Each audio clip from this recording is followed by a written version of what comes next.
During the events of Star Rail Fest, Ashveil discovered what the happiness surgery truly entails, implanting the flesh and blood of the abominations of abundance. Given the gravity of the situation, we decided to go to Graphia Academy and first launch an investigation into Full Wish. During the course of events, we unexpectedly crossed paths with Full Wish herself. Also a survivor of the Bloodstained Games, she openly joined the Phantasmoon Games and invited supplicants to travel to Seafeld City, where the winner would be decided in a televised debate. During our exchange with Full Wish, Himeko realized that Full Wish might be a masked fool. As a result, I asked Sparksy to investigate the tavern for leads, and through that, we identified Full Wish's ability, the happiness syntax. Evanescia and Yao Guang established a cooperation agreement. After Evanescia's attempt to assess Full Wish in her capacity as the arbitrator failed, they encountered Bladie and his group and learned that the flesh implanted in the happiness surgery originated from Shuhu, an emanator of abundance. Himeko and I went to the TV station to take part in the debate and met up with Sunday and Ashveil, who had arrived ahead of us. However, the debate turned out to be a carefully orchestrated trap. In full view of the public, all those who had undergone the surgery transformed into terrifying monsters. And Full Wish framed both the IPC and the Astral Express as the masterminds behind it all. When the disaster erupted, Evanescia willingly violated a forbidden taboo and revealed the real purpose of the Phantasmoon Games: to suppress the terrifying entity slumbering within Planarcadia. Through this act, she unlocked the original power of the ambrosial arbor within herself and intervened in the unfolding situation. At the same time, Silverwolf, entrusted by Pearl, set out to investigate the anomalous signal responsible for the monster's emergence, only to be obstructed by Mr. Meanie. As the force backing Full Wish, he wields tremendous power, powerful enough to interfere with the Stellaron Hunter's script. Meanwhile, Full Wish continued to livestream our movements in the TV tower, distorting the truth by every possible means. Drawing upon the wish power of 200,000 victims, she manifested the Meanie Phantasmoon in an attempt to defeat us individually. Thankfully, Silverwolf regained the power of the Ether cartridge, level 999, and dealt with it before it was too late. After overcoming every obstacle in our path, we reached the top of the TV tower and confronted Full Wish head-on. Drawing on the people's wish power, she briefly held the upper hand. Ultimately, I used the Stellaron within me to bear that wish power, thereby stepping onto the path of elation and defeating her once and for all. Even so, those who had undergone the surgery did not recover. At Bladie's proposal, everyone joined forces to concentrate all of Shuhu's flesh within his body, freeing the victims from the influence of the happiness surgery. Just when I thought the crisis was over, Evanescia requested that I warn the creator of the world in canvas. According to her, Asat Pramad, the Lord Ravager who once attempted to eliminate Planarcadia, has returned again.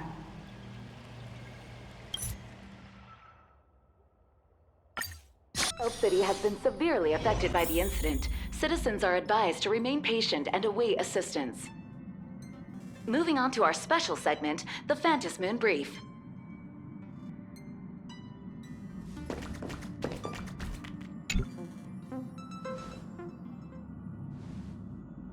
You're back! The incident that happened at Full Wish TV is causing a huge stir. Come watch the news! Hello, everyone! Welcome to our brand new segment, the Phantasmoon Brief. I'm your host, Poofy. Hi, everyone! This is your old friend, Snowy! Well then, as the Phantasmoon Games reach a boiling point, and for reasons that need no explanation, we are now joining Duo Mention TV to bring you live coverage of the latest and most critical news updates. Yes, we are! And after the director of Foolish TV and sponsor of the Research Society of Happy Smiles, Foolish announced that she was joining the Phantom Moon Games! That terrifying tragedy of 15 years ago once again swept through the psionic game!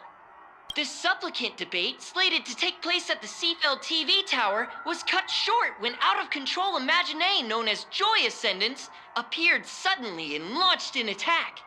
This Imagenesis plague centered on Seafeld City spread rapidly. Even Foolish herself turned into a monster atop the Seafeld TV tower. As of the latest reports, nearly 200,000 human and Imagine inhabitants across Planarcadia have been affected by the plague! Countless individuals are injured or missing, and total losses are estimated to have reached 8.6 billion credits! And in a chilling echo of the Bloodstained Games 15 years ago, footage left behind by Foolish points to the disaster as the work of supplicants from beyond the sky!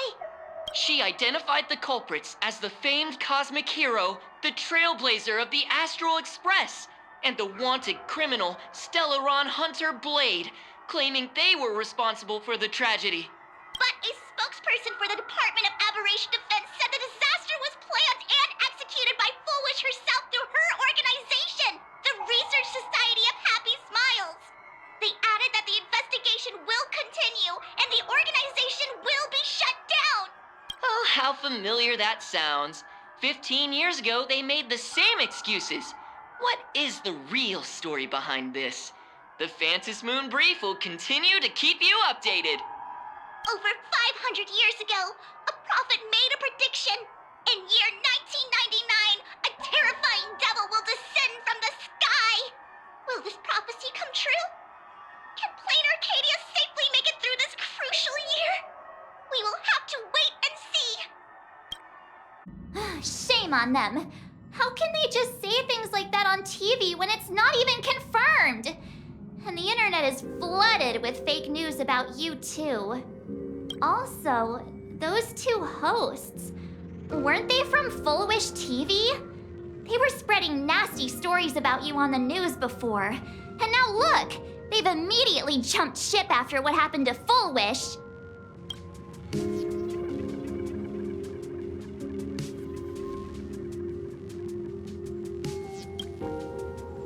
Ever since coming to Planarcadia, nothing surprises me anymore.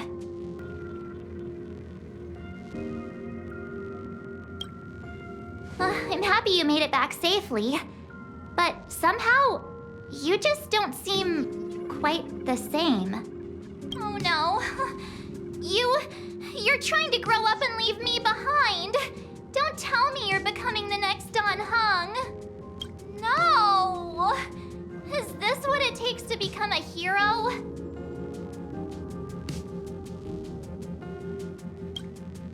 If you're all grown up and serious, we just can't click like we used to anymore. Oh, right. Tell me about what happened at the TV tower. I've heard Don Hung and Sunday's side of the story, but I haven't heard yours yet. So, Full Wish had people undergo the happiness surgery to implant Shuhu's flesh into their bodies, and that ended up causing this disaster? And you guys stopped the mutation from spreading, but all you managed to do was to temporarily seal Shuhu's flesh inside Bladie? And then you mentioned that Nessia, the one we met at Star Rail Fest, is actually the Phantom Moon Games arbitrator? No wonder she could draw a mask for you. And she also asked you to go deep into the world in Canvas to warn, who was it again? Who is that? Yes, Graphia, Himeko's ancestor. She's an artist from 1,000 years ago.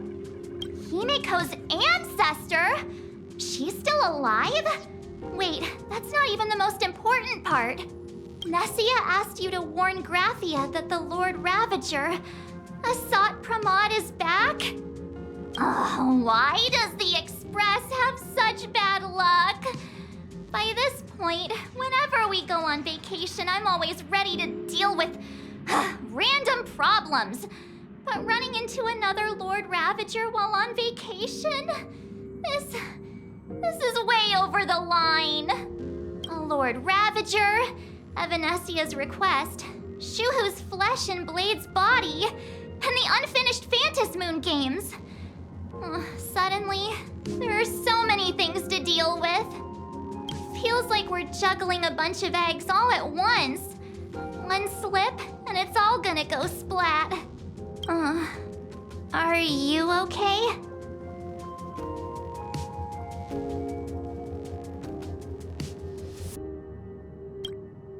I shouldn't have asked so many questions. Didn't mean to stress you out or make you worried. I'm gonna go take a minute and collect myself. So many things to deal with right now. Oh, what should I do next? Nah, I've had a long day.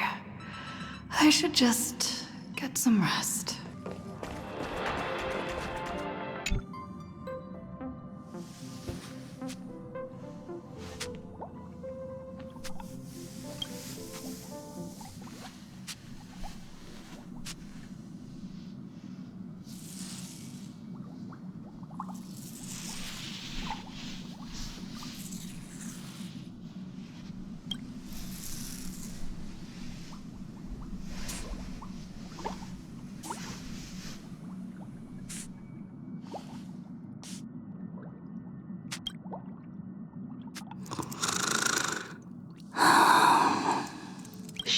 Welt, she's tired. Let her sleep.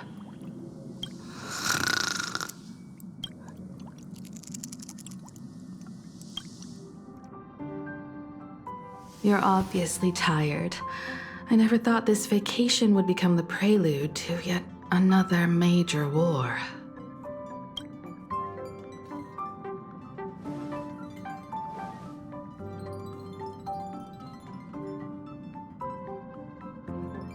From our very first steps, trouble has always followed the Nameless.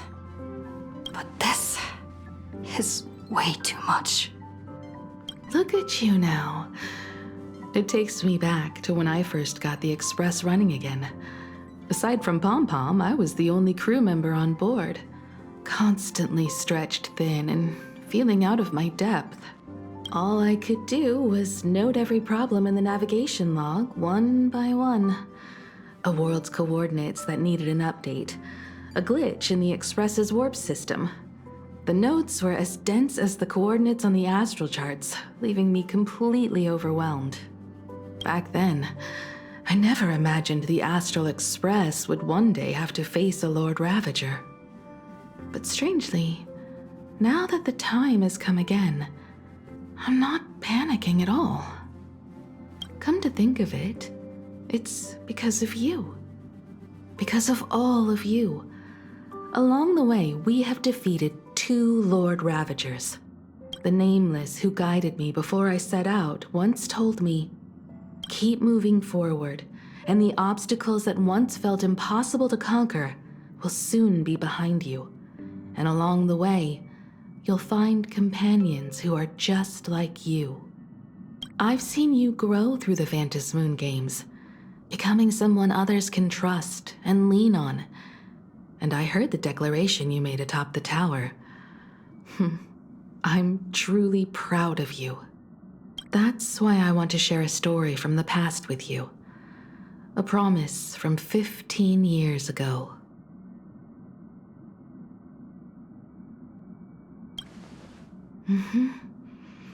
I promised someone that when the moon over my hometown was full again, I would go back to see her, to let her know I had made the most of this borrowed life, and found companions I could trust with all my heart. I want to share this story with you all. The story of how my journey began. It's a long story, filled with many memories of my past. I'd also like to invite you all to the place where I repaired the Express, and tell you everything, bit by bit. All right, it's a deal. When I return from the world in canvas, you can make us, let Shush make us some coffee. Then we'll settle in and listen to your story. Speaking of the world in canvas, March told me about what Evanescia said to you. Evanessia's request was not made lightly, and she was worried for a reason. Silverwolf saw that Lord Ravager in action too.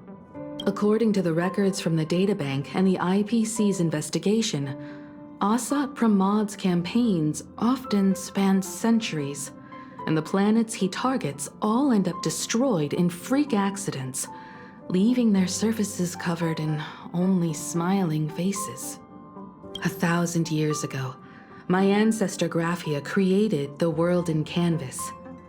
If that was to resist Asat Pramad's invasion of Ahatopia, then could this disaster unleashed through the Phantasmoon games be the prelude to his next invasion? That's the first of many mysteries. Based on our family history, we are clearly not descendants of any long-lived species. Quite the opposite. The weathering curse has shortened my family's lifespan for generations. What could my ancestor have gone through to still exist today? That too leaves me deeply curious. There are far too many legends about her. It's hard to tell what's true and what's not. Only two things are beyond doubt. First, during the Cinderth Age, she created countless Imaginae and sent them into battle against the demon legions from beyond. Second, near the end of one of the Phantasmoon games, she created the world in canvas to shelter inside it what was left of civilization and life, which means she is not only familiar with Asat Pramad, but has also witnessed the manifestation of the Eon of Elation. Nobody knows just how big the plane Graphia created actually is. Over 140 years ago, the IPC tried to salvage the world in canvas, but they were only able to reconstruct part of it in the real world. That portion became what we know as Planarcadia. Legend has it that Graphia used a vast ocean as her canvas and channeled the power of elation to step into the painting, which means she has not only seen Asat Pramad, but has also seen the Eon of Elation descend in all their glory. Good question. As for who in Planarcadia knows Graphia and the world in canvas best, it's probably Pearl. She was sent here by the IPC. She should have some clues to guide us in the right direction. By the way, General Yao Guang is here. She says she wants to talk to you in private. I'm not sure if she comes with good news or bad news. She brought a little gift from the Cienjo, though. Mung bean soda. Go talk to General Yao Guang, then. Don't keep her waiting. After that, come to the party car and fill us in on your next move.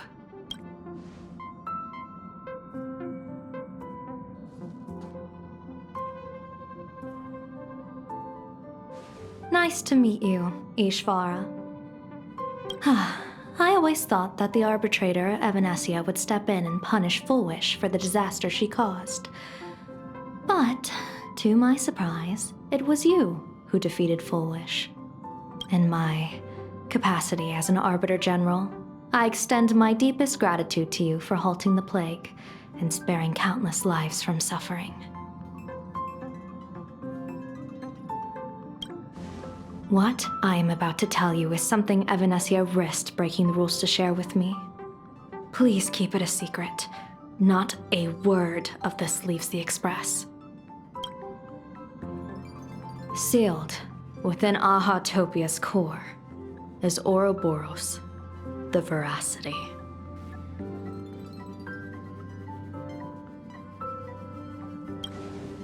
Wait, You've never heard of the Veracity before?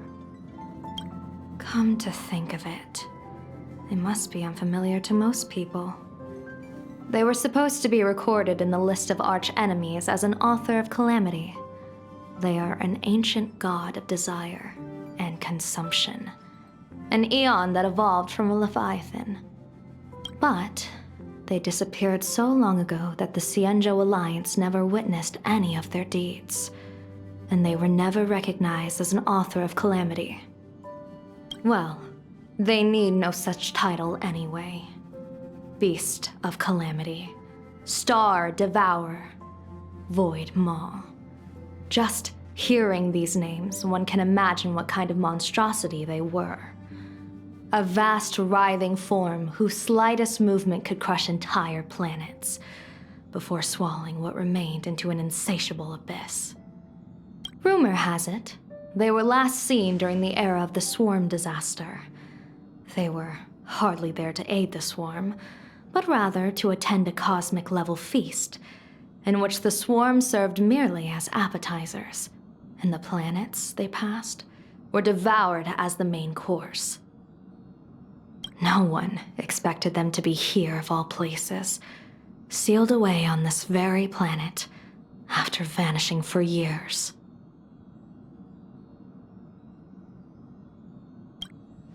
The true situation remains unknown. But with this information, we can understand why Asat Pramad set his sights on this world. Aren't you a little afraid, facing a huge disaster like this?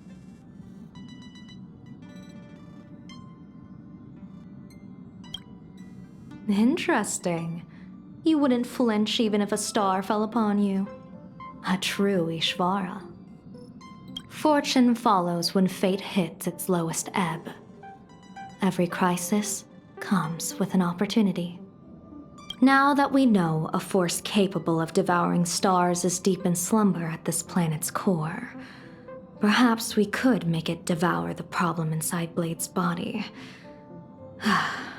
It might just be a risky path worth taking. Blade has agreed to my proposal and will venture into the world in canvas to seek out the Veracity. From what I've heard, you are going there as well.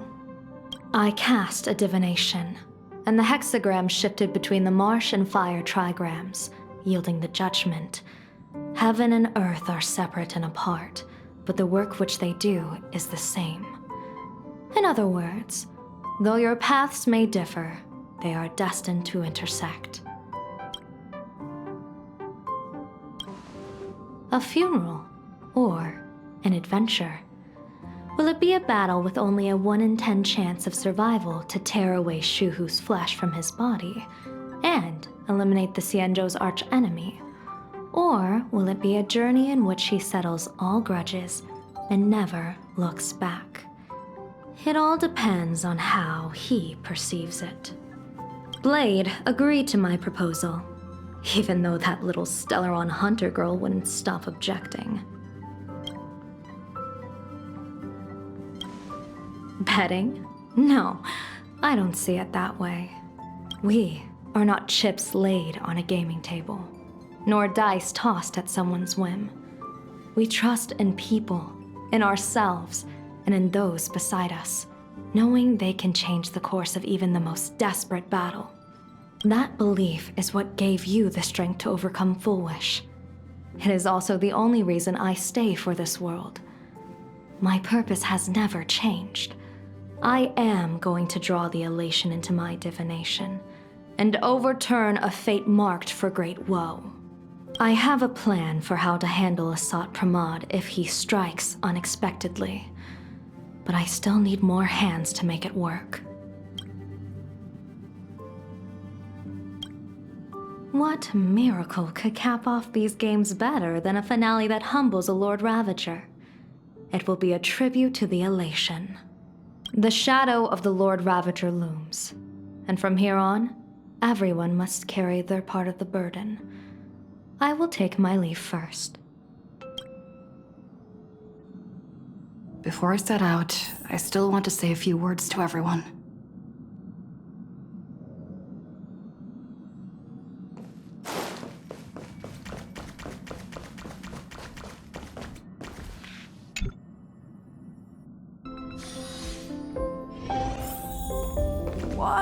are they all up to over there?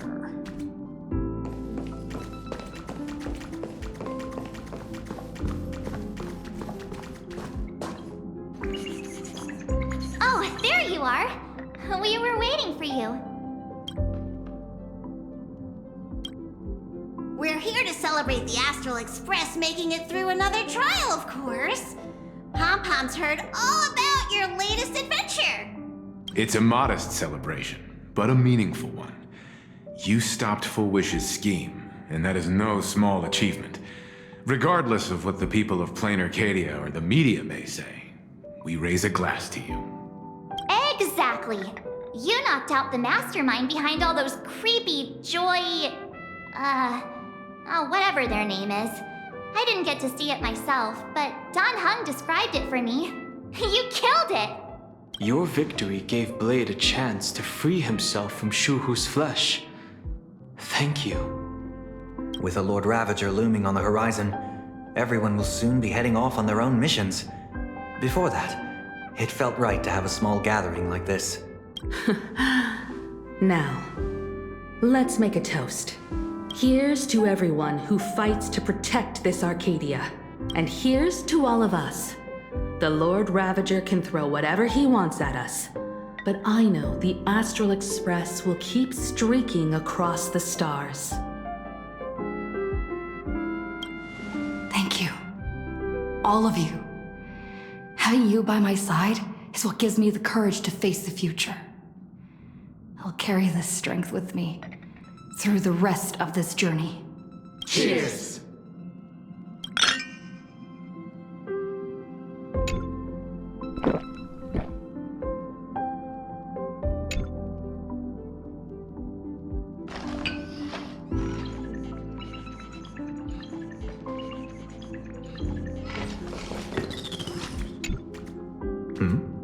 Did you need something?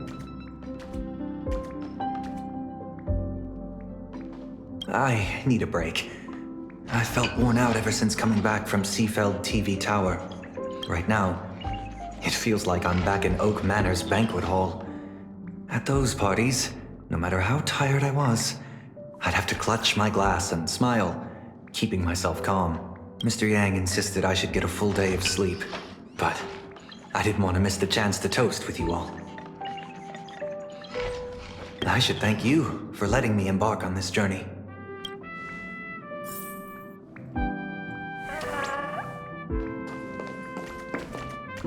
I heard from Sunday about how the televised debate went.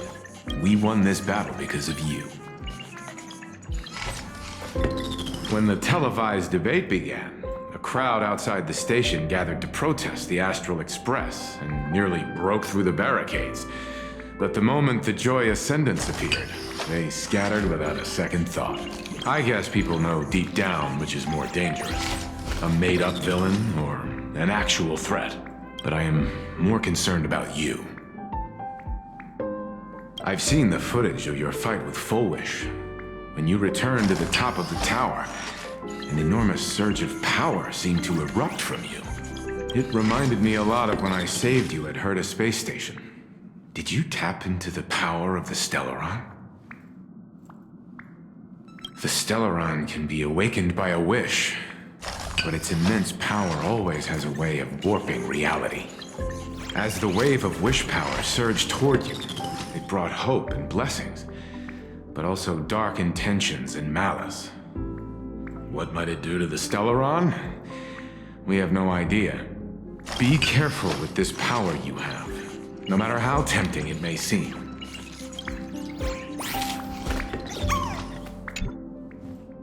Oh, it's you! Pom-Pom heard you've got a solo mission coming up. Be safe, will you? Sadly, Pom-Pom can't remember most of what happened right after the Express crashed onto this world. Pom-Pom's memory of those years is like a fogged-up Express window. No matter how hard Pom-Pom tries, Pom-Pom just can't wipe it clean. But it's okay. After passenger Himeko repaired the Express, Pom-Pom got to share a one-of-a-kind journey with all of you. How did passenger Himeko appear. That's odd. Pom-Pom can't remember a thing. All Pom-Pom recalls is having a long and fuzzy sleep, then being woken by a knock at the door. And just like that, passenger Himeko was on board. The day passenger Himeko knocked, it felt like Pom-Pom was waking up from a dream. The Express's heart started beating again and the lights flickered on one after another. Graphia? Pom-Pom hasn't. But Pom-Pom always dreams of strangers when Pom-Pom's asleep. They seem to be bustling around the Express. And there are soft clinking and clanking sounds. Just like the sound of stars twinkling. But every time Pom-Pom wakes up, their faces slip away. Pom-Pom is only left with a warm and comforting feeling, knowing someone had taken good care of Pom-Pom. Safe trip! Pom-Pom will take good care of the Express while you're away.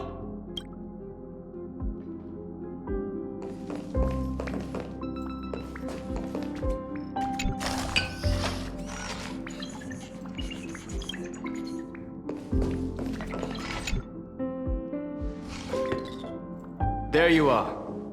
March and I were talking about you. You, me, and March. The three of us. Exactly. The power trio of this Express. This trip to Planarcadia is the first time we weren't necessarily working together toward a common goal. You dove into the Phantom Moon games. I crossed paths with that relentless old friend and foe again. As for March, well, she spent her time wandering and eating. Her perfect little vacation. Wait, hold up. How come all I get is wandering and eating? I grab plenty of comics as well. I call it cultural exploration. With a little extra time for me to recharge, of course. Right? Now that we're having this little break, it hit me that I might have neglected you and March.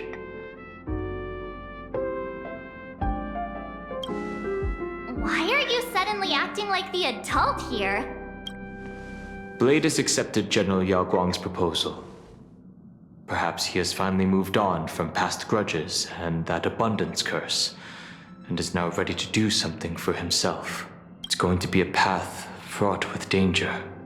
So I had hoped to accompany him for a bit longer, but he refused. From now on, I will turn my attention to this world. Mr. Yang and I have been asked by General Yao Guang to help with setting up some defensive formations. I've got work to do too. Mr. Ashveil wanted someone to accompany him to the tavern to investigate clues about Asat Pramad. Yours truly figured she'd been resting long enough, and it was time to stretch her legs. So I volunteered. No problem. When you come back, you have to share everything you saw in the world in Canvas.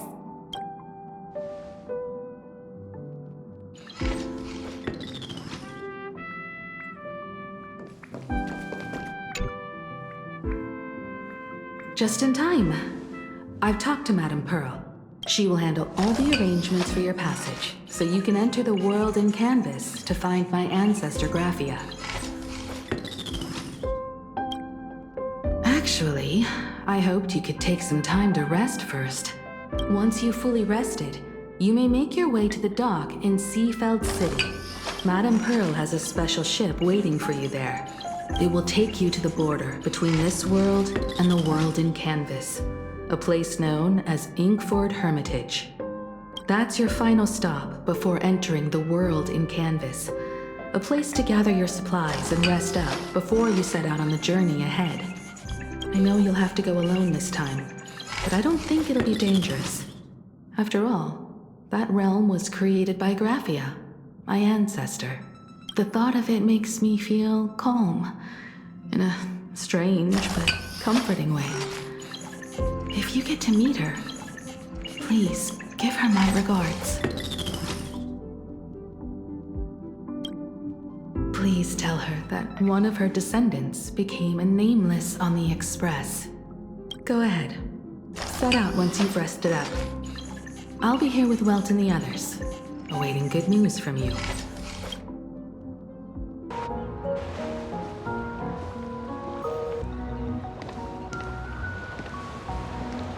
In other words, that woman wants you to take Shuhu and jump straight into the Veracity and leave the rest to the Eon's stomach acid?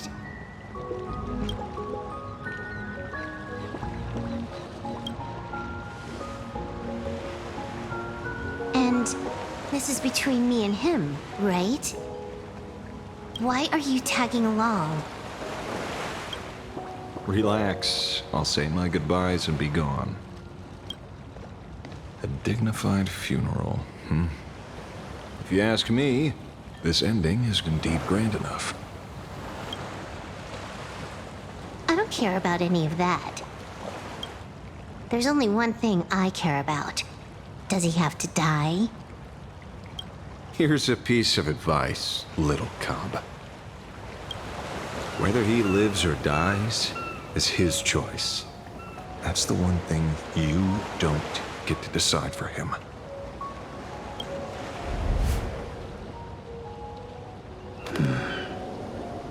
It has landed. What?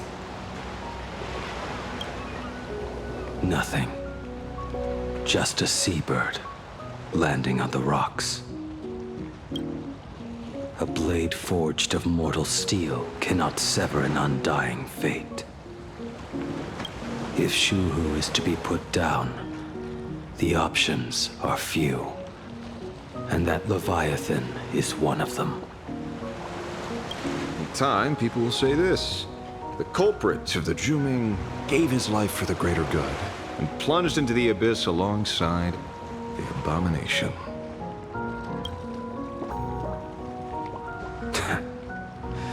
I'm not as noble as you make it sound. Many years ago, you invited me to join the Galaxy Rangers. I refused for one reason. I'm a petty man. I was never born to carry some greater good. This is between Shuhu and me. Nothing more. Can't argue with that. A Galaxy Ranger through and through. Well then, I won't say anything more. Blade, you sure about this? For years, death has clung to me like a curse, etched into my bones. If there is a chance to make a god feel the same pain, I would do it, even if this body is reduced to ash.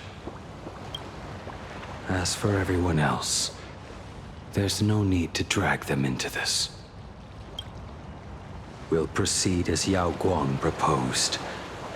Bury Shuhu at the end of the world in canvas, taking me with him, and let the veracity dissolve us both.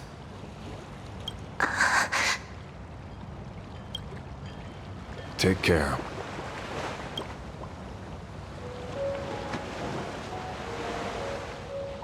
How about you stay as well?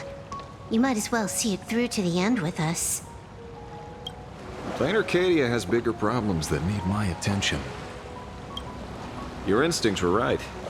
That meanie pulling strings from the shadows is none other than Asat Pramad. Who else would want to kick a Ha's head like a ball? So, I need to get back and finish my job. Investigating a Lord Ravager sounds like a job you don't come back from. Therefore, it also pays very well. Then here's hoping you live long enough to collect your payment.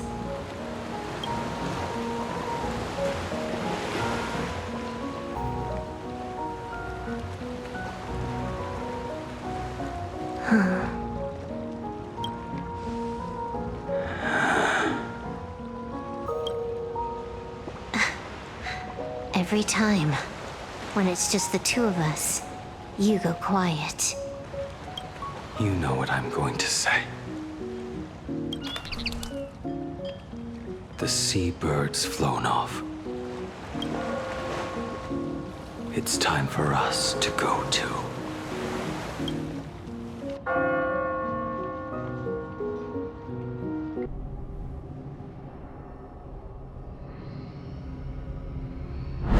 The terror slumbering at the heart of Planarcadia is... Ouroboros. After the swarm disaster, the Veracity vanished, never to appear again for more than 700 Amber eras. Their last rumored sighting was 500 years ago. History fictionologists claim that Ouroboros lies in wait at the edge of the cosmos, guarded by their children, awaiting the day of their return. I've heard that story before, but it wasn't about the edge of the cosmos. It was Pier Point. They say that the preservation is nothing more than a facade, and the IPC is, in truth, a cult devoted to the Veracity. Organic life has quite the imagination. They've said other things, too. That Louis Fleming seeks to ascend as the Eon of Wealth.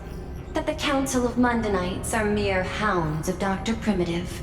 That the Marketing Development Department colludes with the destruction, turning a blind eye to the spread of Stellarons. Such rumors are endless. I believe the General should be able to tell which are true and which are not. I've never heard the last one, so let's assume it's the only one that's true.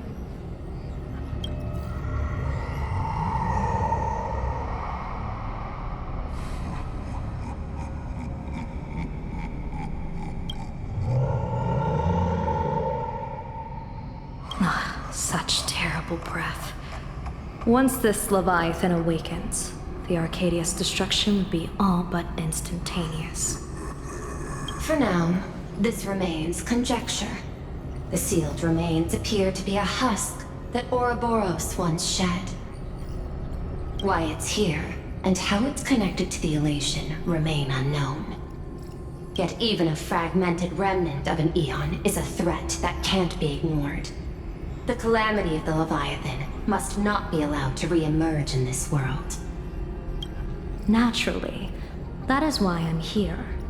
And it's about time for the two Nameless to arrive. Oh, you're just on time. General Yao Guang, as instructed, warding talismans have been placed at over a dozen sites across Planarcadia. My thanks. It was Mr. Yang's talent of creation out of nothing that allowed us to reproduce dozens of plumes and complete the deployment with such speed. Now, with Yin and Yang aligned, and all four aspects in place, as long as we set up the last formation core, the Decalight reflection barrier will be complete. Using the divine eye of the Spiritus to weave a giant web, one that ensnares countless possible futures. General, have you truly made up your mind? Though Shuhu has been eradicated, the signs of doom have not faded. On the contrary, they grow ever clearer. After much consideration, the source can only be this restless corpse.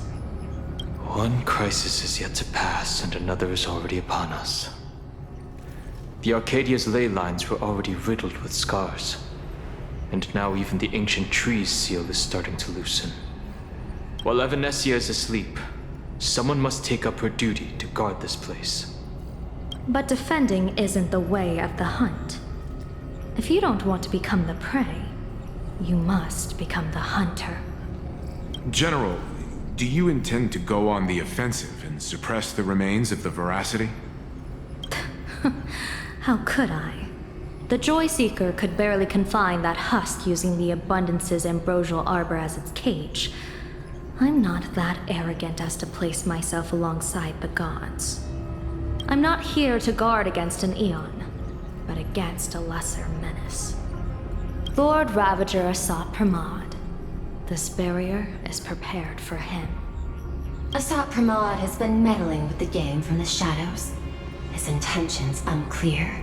We know little about him or the Veracity.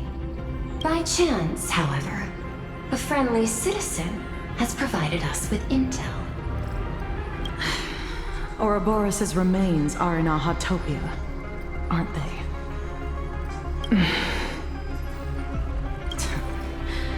Silence is an answer in itself. I've seen that reaction too many times.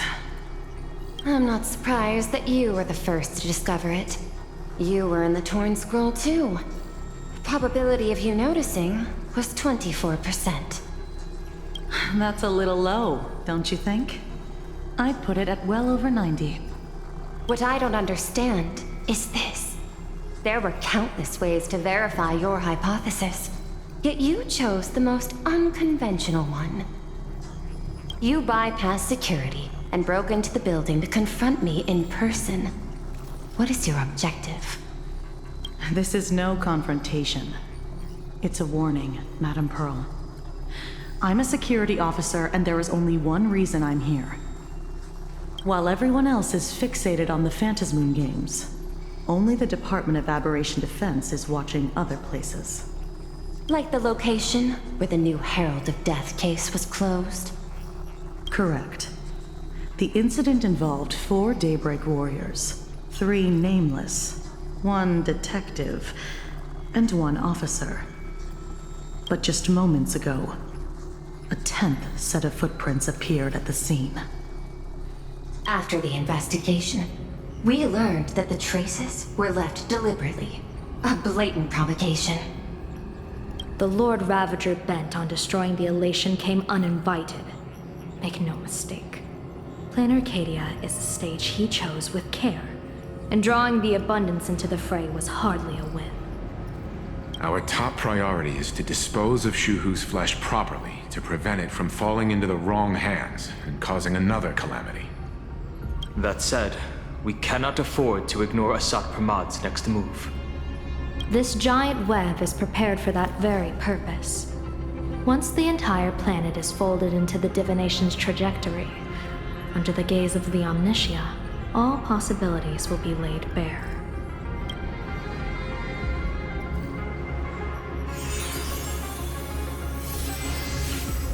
When that time comes, he won't wish to leave any footprints behind. One final question.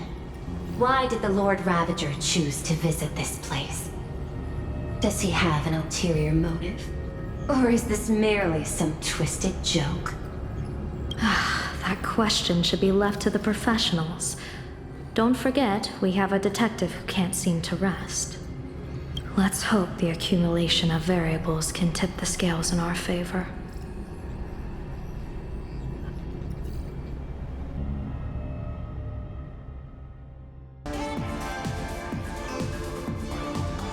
And so, the people set out, and the gondola, bound for distant lands, set sail. At the end of the world, the Elation once again declared war upon the Veracity.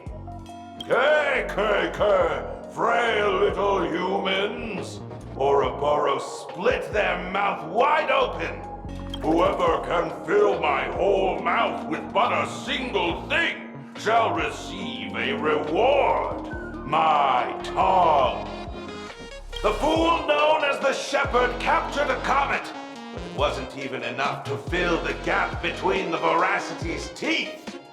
The bartender Bladie opened the wine cellar, but they only grew drowsy, drifting off to sleep. And en route, he crept up to the Veracity's ear and told them a corny joke. The Veracity pondered it for 10 amber eras, then burst into laughter at their own amusement. En route spread his hands and said, "See, I filled your mouth with laughter." Then what happened? Then the Veracity said, Are you kidding me? And with that, they opened their gaping maw and tore en route to pieces. What kind of nonsense is that? Those are the facts, my inquisitive auditor. If you want to hear more stories, you're welcome to discuss with your classmates.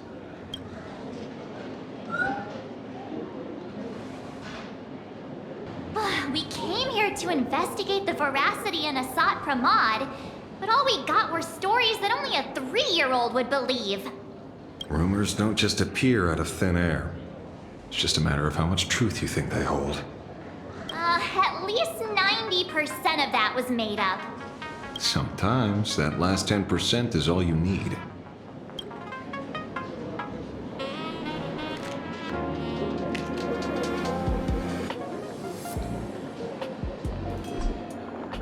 Oh, plenty of bystanders around. Let's hear what they have to say.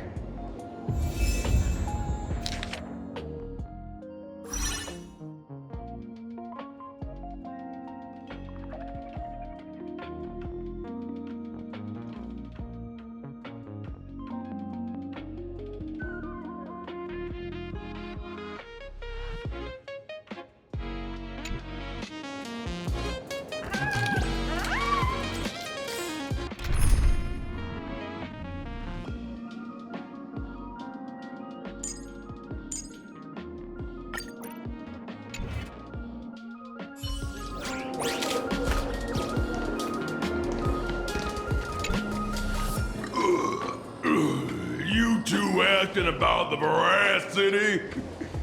You think about walking that path? Walk the path of veracity? Do I need to eat everything in sight? You got it! Kids always dream big. Some are bulldozers, some are monsters, and I am Ouroboros! And the man. Can you talk normal? Stop gulping for air. I swore to become a veracity path strider. I eat everything. Tasty, nasty, anything I could see. Finally, I pinched my nose and swallowed loose mouth, and they looked at me. Ouroboros? Nah, very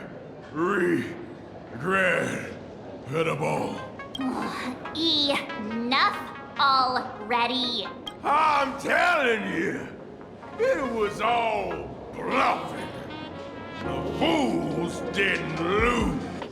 En route and Dorothy, the veracity wasn't looking, rolled up her skin like a crepe, snatched it up and bolted. Then poof, they were gone. Comic-Con Collective don't got a veracity card. I already filed a formal complaint with the organizers. You should be putting this much effort into your studies!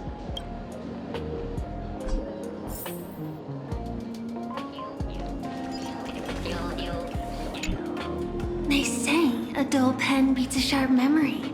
My memory's dull, and my pen's not much better. Then you must have a lot of stationery? A kindred spirit. Miss, it seems you're one of us as well. I've met far too many fools who can't even read.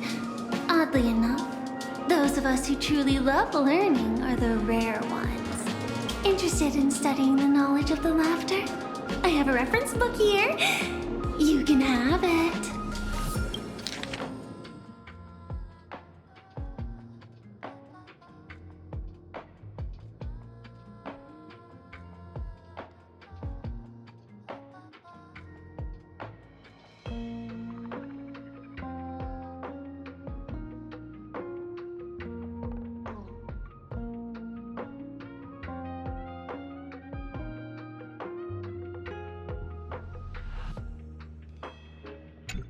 This feels completely made up. But, thanks anyway. Oh, please. Thank the seniors. To compile this book, they offended every eon they possibly could, and narrowly escaped death at the hands of each and every one of them. As for me, I'm just the one who keeps the books circulating. Hey, friends! How was your first day of school? Sparksy's here to pick you up after class.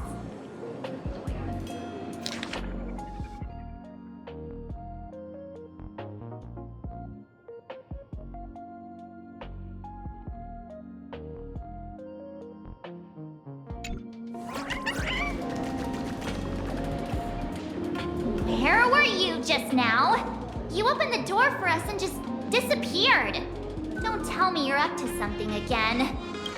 Still doubting me? You're breaking Sparkskull's heart here. That whole foolish thing. I took on every abode in the tavern by myself, fought them all the way to the end of the world, and even then I amassed down to nothing. But honestly, this place runs on rumors. Aha is being chased by the veracity. Aha chases the veracity. We won't get anywhere following stories like this. Let's go through what we know so far. Ooh.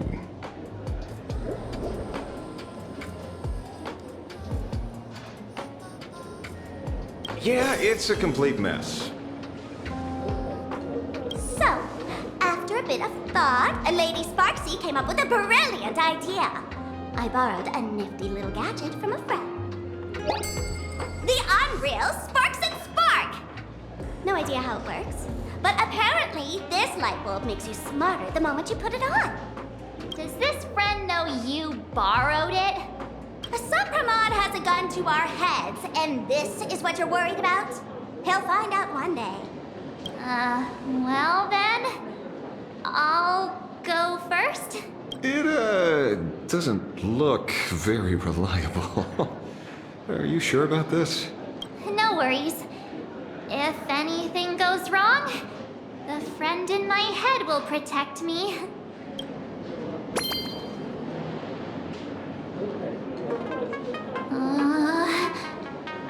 Doesn't seem to have any effect. No, it's working perfectly. I get it now. All of it. No need to dance around. Our enemy is a Lord Ravager.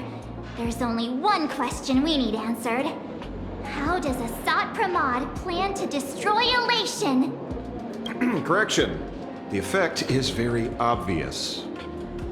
Judging by Nanook's habit of picking Lord Ravagers, I wouldn't be surprised if Asat Pramad was once a masked fool, and therefore knows Aha's weakness.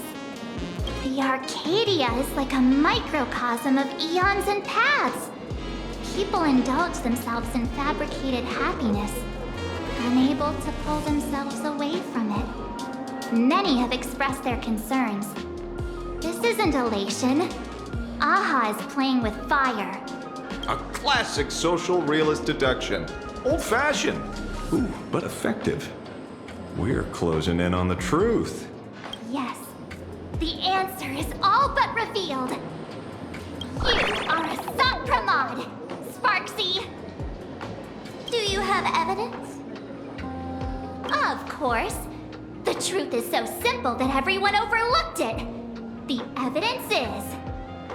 you were the first person I met when I got off the express.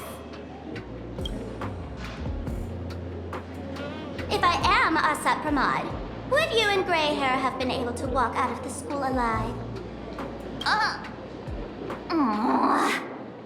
Yeah, fair point. Just take that thing off already. That's weird. I thought I was on the right track. Let me give you a lesson. Deduction isn't about pupil skills. It's about smart tricks and flawless logic.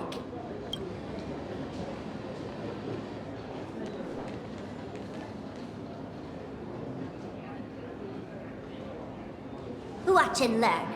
Sparkle, master of the classic whodunit, has entered the chat.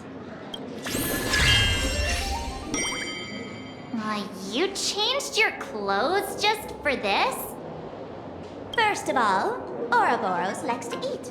Secondly, whatever they eat disappears completely. Therefore, veracity is also a form of distraction. This is the classic mystery of one culprit, two identities. The one trying to kill Elation is the Lord Ravager, Asat Pramad, played by the Veracity! What am I even saying? Oh, classic whodunit. This is more like a classic Who's the Dummy. Ah, I get it now. All this thing does is make wild guesses sound reasonable. So far, that's the most accurate piece of information we've gotten. No need to be so serious, Detective. Why don't you show us what you've got? By the way, what type of detective are you? Me? I'm the tough guy type. I don't waste time on useless details. I aim straight at the heart of the problem. You're not wrong. Asat Pramad is Nanook's weapon to assassinate Aha. Whatever his plan may be, the target doesn't change. Remember, as far as humanity knows, there are only 3 ways an Eon can fall. A broader path engulfs a narrower one. Divine warfare between eons. And the third one. What was it again? Forcing an Eon to turn away from their own path. Whichever it is, none of it sounds remotely connected to Planarcadia. So, what makes you so certain Asat Pramad is here on business, not on vacation? Because we folks just dug up one heck of a treasure from underground. And in the stories tied to them, we've unearthed more than a few names worth paying attention to.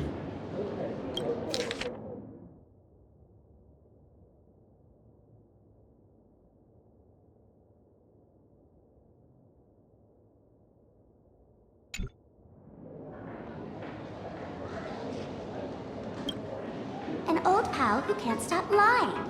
He goes on and on about death being a solitary feast, but I just saw him last week, alive. I see you're acquainted. Please, introduce us sometime. Baraji? Forget it!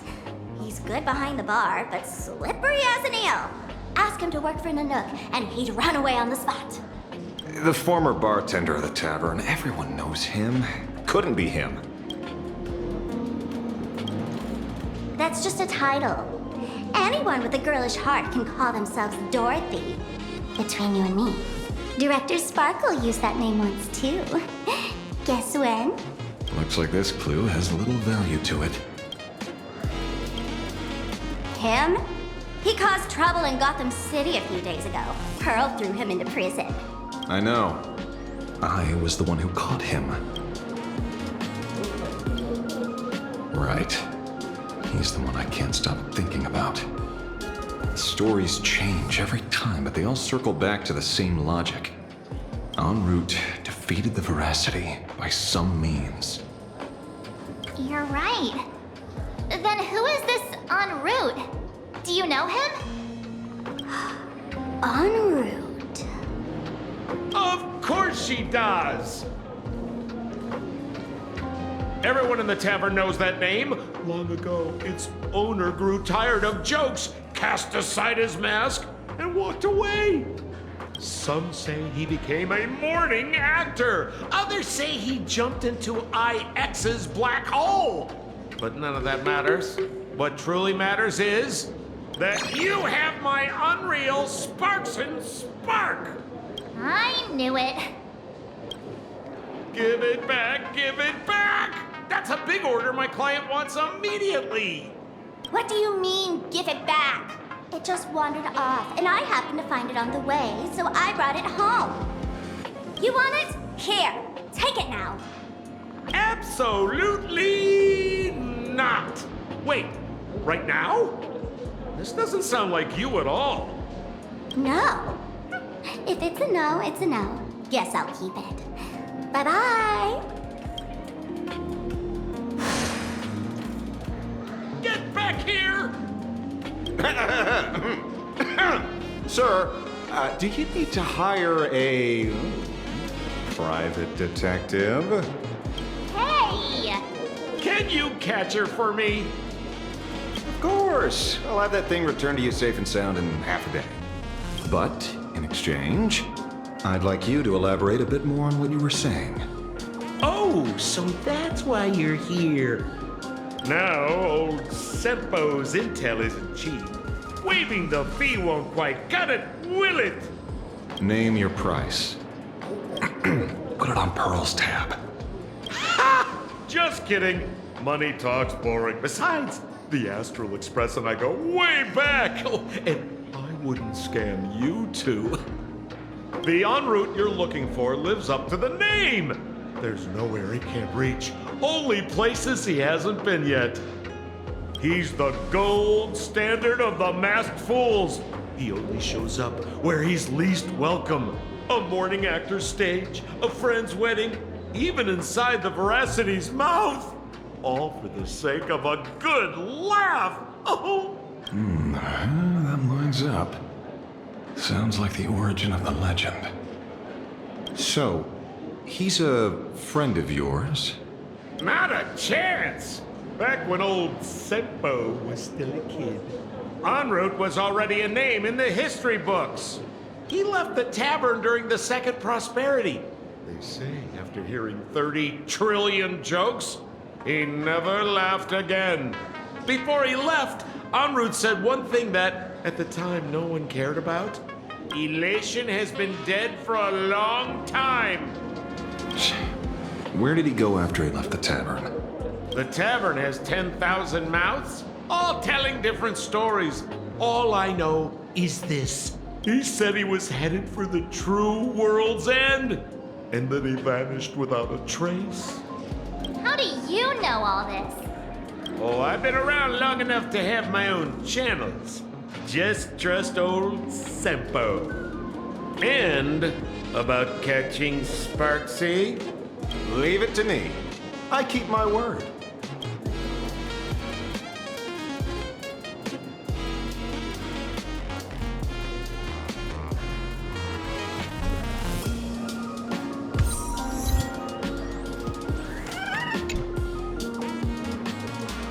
See?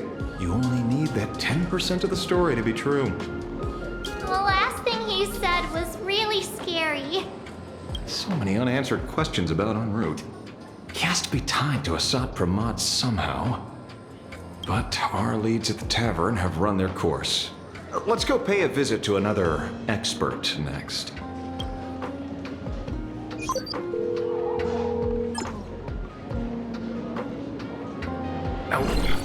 Speak of the devil. Only a Cienjo general could have arranged something like this, I suppose. I'm surprised as well. You've only just left Amphorius, and already you've managed to draw the attention of another Lord Ravager. Miss Ron May? And Miss Ting Yoon? We're here by General Yao Guang's request. It seems we arrived just in time. At first, I only came because the Shenzhou extended an invitation, and it seemed impolite to refuse. Now that I'm here, I see it was well worth the trip. So, let me get to the point. Ouroboros has long been dead. Their death was merely buried beneath layers of secrecy. Hardly surprising. They disappeared after the swarm disaster, and there are many different opinions on where they went. The Intelligentsia Guild claims the Veracity ate their fill and entered hibernation. I don't buy it. Those scholars are fond of post-meal naps themselves, likely just projecting their own habits. You seem surprisingly calm, which makes sense. After all, the shadow in your right hand is evidence as well. Why don't you tell everyone what happened to the Galaxy Rangers back on Von Walk? Von Walk. Wok. Sprightly Von Wok. I've heard there's a particular phenomenon that occurs on that rainforest planet. Plants multiply and grow and are then harvested like wild grass. A cycle repeating every few decades. Almost identical to the Phantom Moon games. But how are the two connected? When you hear plants and growth, shouldn't that make you think of abundance? Huh. Wait. It seems you figured it out. By coincidence, abundance is another thing the two worlds have in common. When coincidences pile up, they cease to be coincidences, Mr. Ashveil. No. Leader of the Rangers, Mr. La Mancha. Perhaps you could explain this to our nameless friend? Back on Von Wok, I'd already long since stopped being a ranger. Your conjecture is basically correct, Miss Ron May. You're not the only genius to take life as a subject of study. By the time I arrived, the atavistic experiment was already approaching its final phase. Dr. Primitive had set his sights on an ancient leviathan. Beneath Von Wok's surface, there also lay the remains of the Veracity. You stopped him. The Rangers stopped him. Back then, Mr. N was still human. Now, deep beneath Ahatopia, another corpse of the Leviathan lies buried. If I'm not mistaken, there are countless other worlds carrying out the same ritual. Aha sealed Ouroboros' body among the stars, suppressed it with abundance, siphoned the power of the Path of Veracity, and called it a game. This is what people call the Phantom Moon games. Why would they do such a thing? You may remember, the Express once delivered a Leviathan's carcass to me. That wasn't the only one in my collection. By arranging remains from different eras in sequence, I discovered something rather intriguing. At a certain moment over 1,000 Amber eras ago, just as Ashveil began traveling in pursuit of their ideal, all creations of the Veracity lost the same organ. Their taste buds. What does that imply? The purpose of consumption changed. Be they spawns, depth crawlers, or void-song whales, their genetic markers encoding gustatory organs vanished entirely. Creatures walking the path of Veracity became nothing more than biological black holes, consuming without discrimination. This was not natural evolution. Through the simulated universe, I identified the point of divergence in history.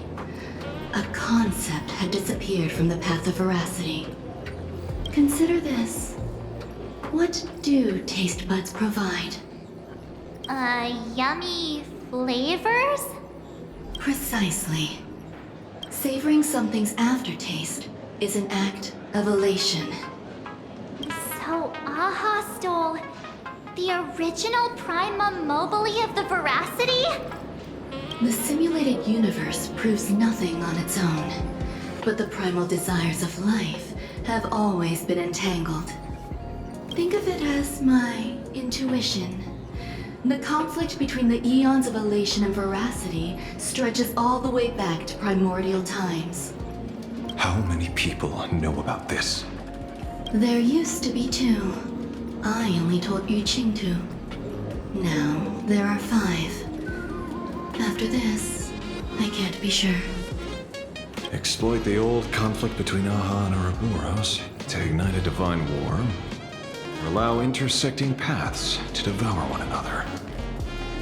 Of the 3 known ways to kill an Eon, the Arcadia fulfills at least 2. Now who still thinks Asat Pramad is here on vacation? But you still haven't explained where it came from. you mean the shadow.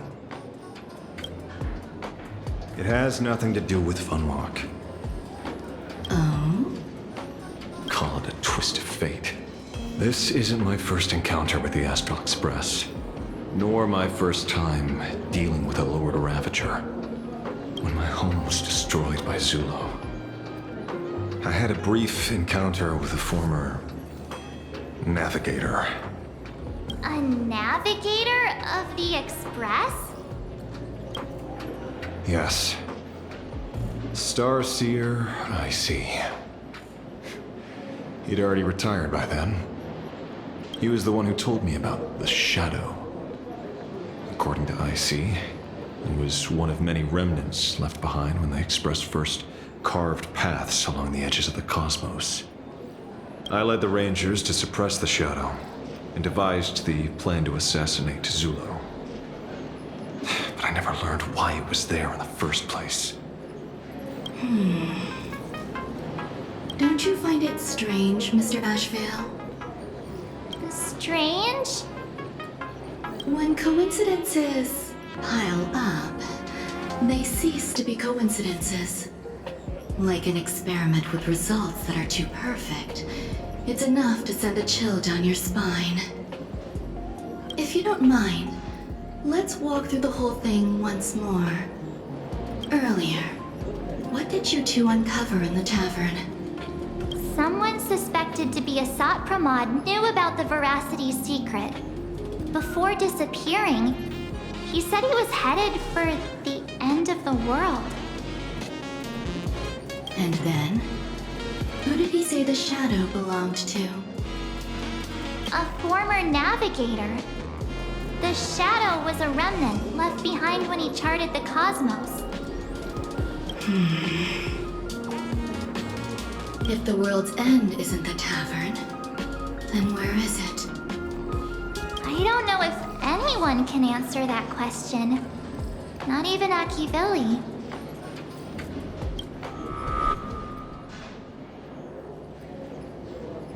Wait.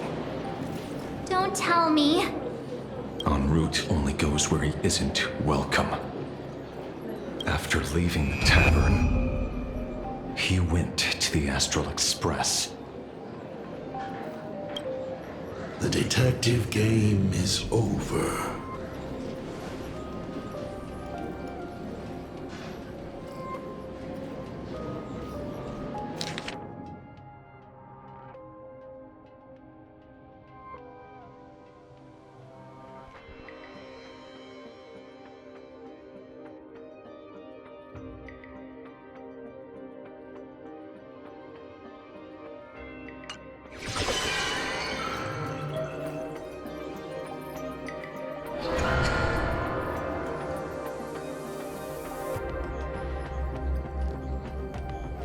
I have to say, not many people can make me change my plans.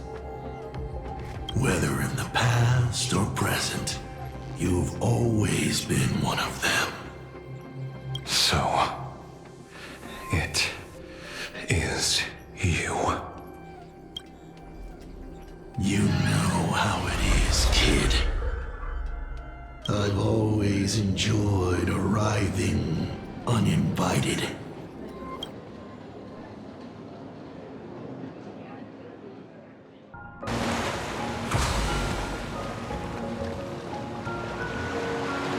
Pearl said she would arrange a ferry to pick us up at the Seafeld City dock. The place we're going to holds clues about Graphia. Really?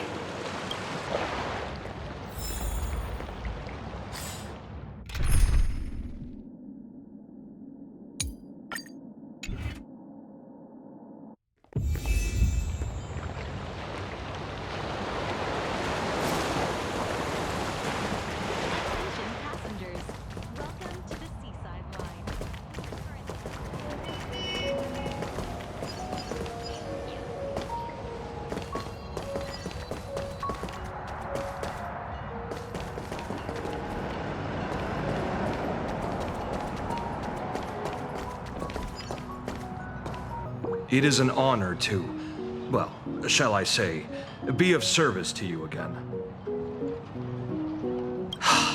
be honest, when Madame Pearl invited you to visit the Perlux Tower, I was supposed to be your guide. I ended up being replaced by a total fraud. My name is Feld. By order of Madame Pearl, I will be escorting you to your destination. You are too kind. I followed the battle in Seafeld City very closely. Serving a hero such as yourself is a true privilege. I assume Madame Pearl has already briefed you on our destination? I see. It so happens that Madame Pearl is tied up with an unforeseen event, so allow me to brief you in her stead. The destination of our boat journey is a hotel known as Inkford Hermitage. It is situated at the end of a Dovebrook tributary that ultimately flows into the sea. It is one of the points where the world in canvas intersects with reality.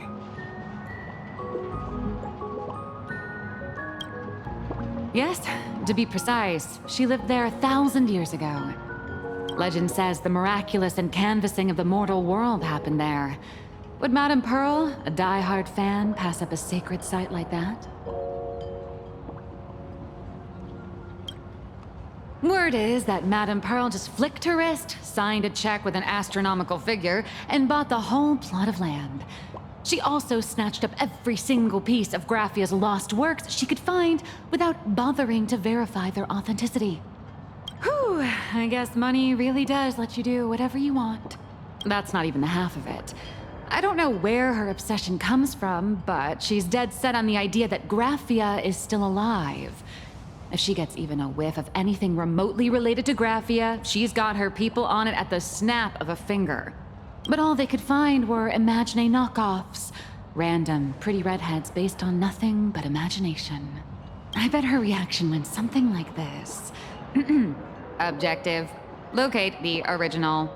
Error. Detecting excessive quantity of low-quality merchandise. You! I remember you! You're that fraudster from Perlux Tower! Perlux Tower? I've never set foot in that place in my life. Oh, I know it's you. I've seen the footage. You're wearing the exact same outfit. Oh, a slip-up in an otherwise perfect plan. Relax. Your job is safe this time. Cut it out, you scoundrel! You can't talk your way out of this. Who exactly are you? This is the author of Fluffy Across the Blue. Blurry QR code. Huh. Is that so? My apologies. How rude of me. Miss Colt, it's an honor to finally see the face behind the work. Please pardon my yelling. I didn't know. No worries, no worries.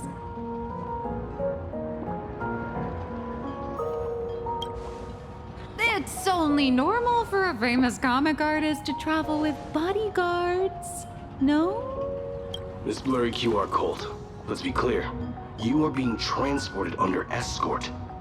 Your current credit balance is in the negative. Madame Pearl has offered you a lifeline by asking you to complete the next volume of the Fluffy.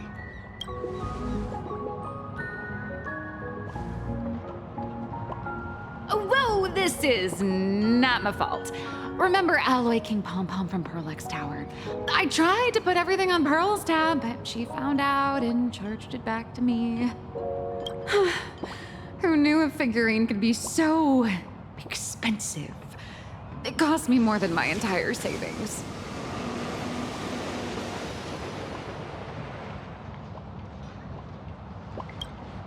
I went all in on learned coins. There goes my licensing fees and royalties. I lost every single penny. So you're escorting her to, shall we say, an intensive creative retreat? Correct. The objective is to deliver the manuscript and clear her debts. The estimated duration is 56 days. Hear that? It's not a hotel. It's hell, where you get whipped for not finishing your scripts on time.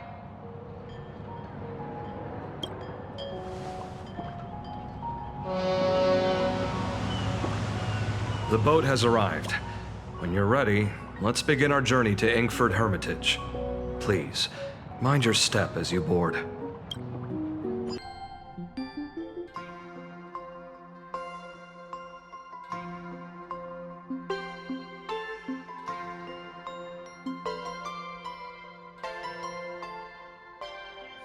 We have arrived.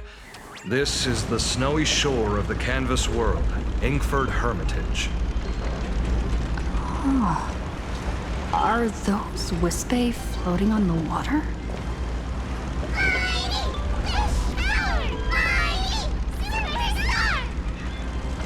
Oh dear, there are so many Wispae.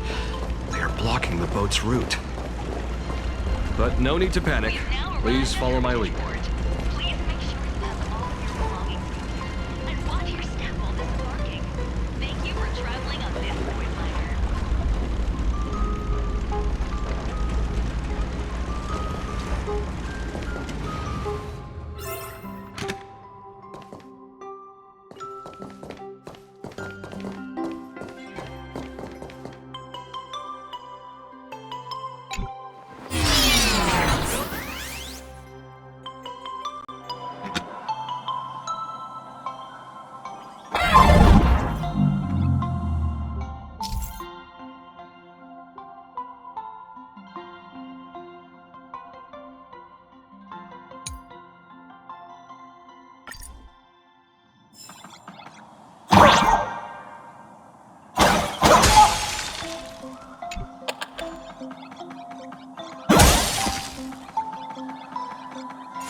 Safe docking.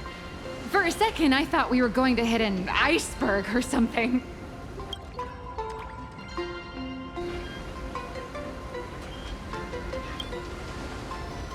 They probably sensed your wish power.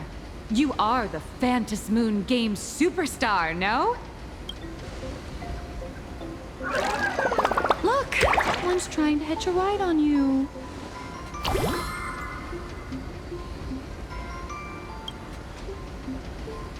Must have been when we came ashore. Oh, what a devoted fan.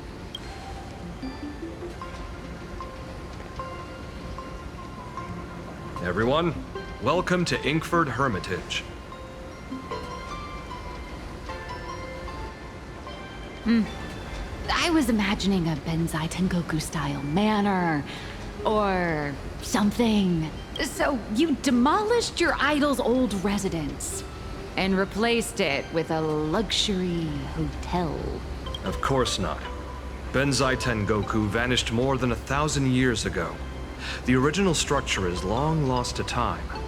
The IPC only chose this location because this is one of the weakest points between reality and the world in canvas. Many Imaginae are born every day, but just as many ancient lineages of Imaginae hide themselves away in the world in canvas once their wish power dry up, or as they grow weary of the mortal world. This is the final stop before they enter the world in canvas, and this is where they bid farewell to reality. They rest here, organize memories spanning centuries, and then pass beyond the point of no return. Rumor has it that Graphia's soul appears from time to time to guide these weary Imaginae on their path. There's a sense of parting in the air. No wonder the soul of the mother of Imagenesis feels an attraction for a creator. This must be the finest well of inspiration. Miss Colt, now that you're in this well too, You ought to make the most of it. Let's go. I'll lead the way.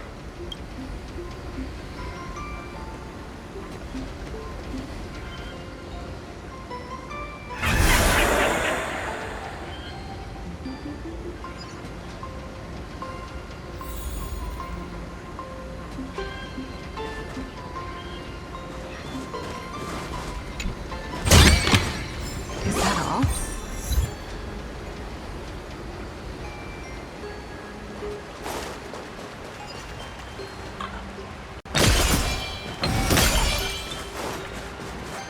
Is that? Ah, the golden tree in the distance. We call it Myriad Wish Grove. It's said that it shares the same lineage as the sacred trees on the floating island of Seafeld and the Phantas Moon courtyard. Before entering the canvas, the Imaginae go there to return their wishes, setting out unburdened.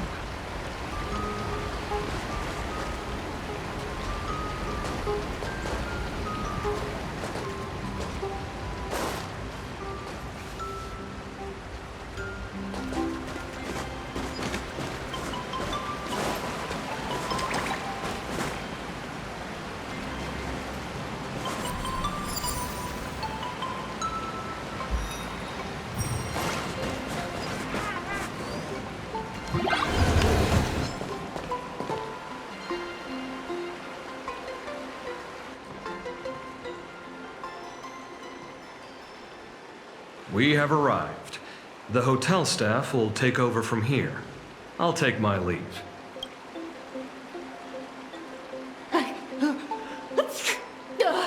Oh, it's freezing. It's cold enough for a typical snowstorm mansion murder mystery. Anyone here? Hello? Honored guests, my apologies for the late welcome.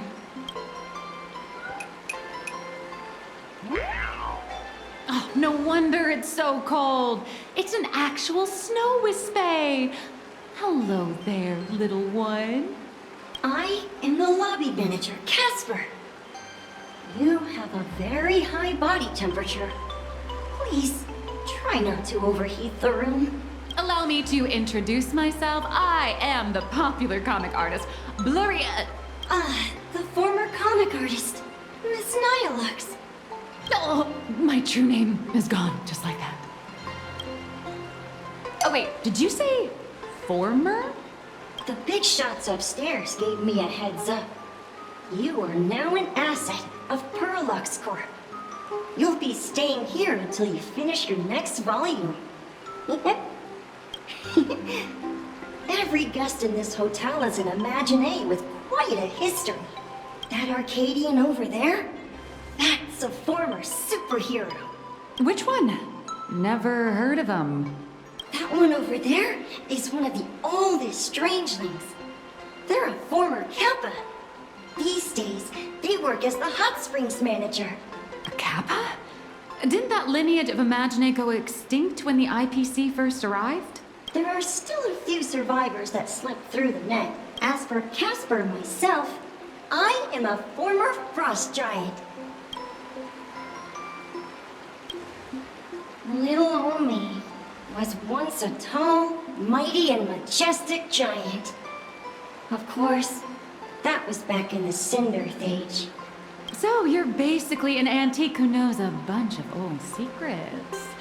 What corner did they dig you out of? From a block of ice.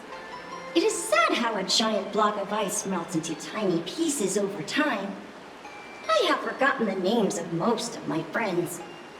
And I have not tasted a crispy, charred Void Ranger in a long, long while now. Indeed, another glittering nameless. Another? How's that? That is a secret. Sightings of Lady Graphia are as common as the snowflakes here. Ever since the news spread that her soul would reside at the hotel, all those Imaginae who mimic her and the weirdos who insist they have a connection to her have flocked here. You see, they all claim they have some sort of connection to her, or hold some secret about her. I bet they're just trying to scam people out of wish power and credits. Just like all those people who swear they're AHA. You're not wrong. But whenever the higher-ups ask for a report, little old Casper here can always pad it out and hand over a long list of names. Nameless. Good luck with your inquiries. Bye now.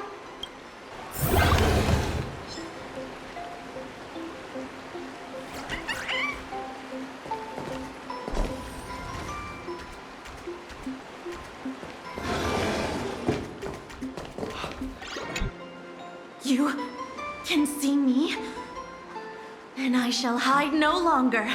Indeed, I am Graphia, the sovereign of all paintings, the source of all schools, the mother who birthed all Imagine. Unfortunately, my wish power is spent, and I can no longer weave my imagination arts. But you and I share a fate, with just a few wish bays to aid me. I am Graphia. If you're giving away wish bays, you should give them to me. No, I am Graphia. Does this red armor not make it obvious?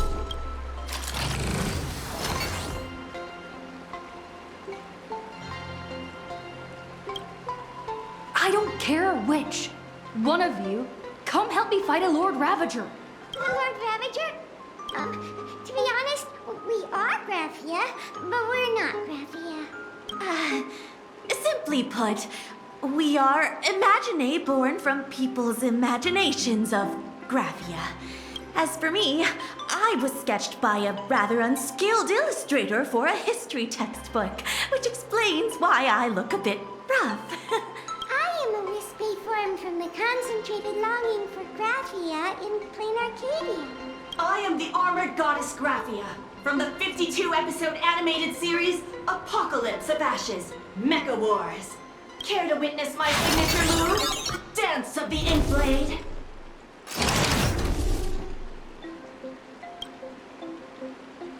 If you're looking for the real Graphia, I'd suggest you give up. I've seen countless Imagine on the verge of exhausting their wish power, begging the mother of Imagenesis to extend their lives with her paintbrush. Not a single one has ever succeeded. In the end, only those of us making a living off the Graphia brand are left. When it comes down to it, she's nothing more than a legend. Who knows? Maybe the IPC made up some story to boost the hotel's revenue. I mean, the Sirius age was over 1,000 years ago. Maybe the only thing left is the longing for Graphia. There's one very simple way. She created all Imagine with her brush. Word has it, she waits at the end of the world in canvas to see off those whose time has come. But every Imagine who's seen her is, of course, dead. So dying is the only way, huh? These three aren't just fakes. They're also wackadoodles. As I suspected, finding Graphia was never going to be easy. Besides us, there are plenty of ancient Imagine living here, ones that have long gone extinct elsewhere. Some even claim to be original works by Graphia herself. If you're serious about finding Graphia, you should try asking them.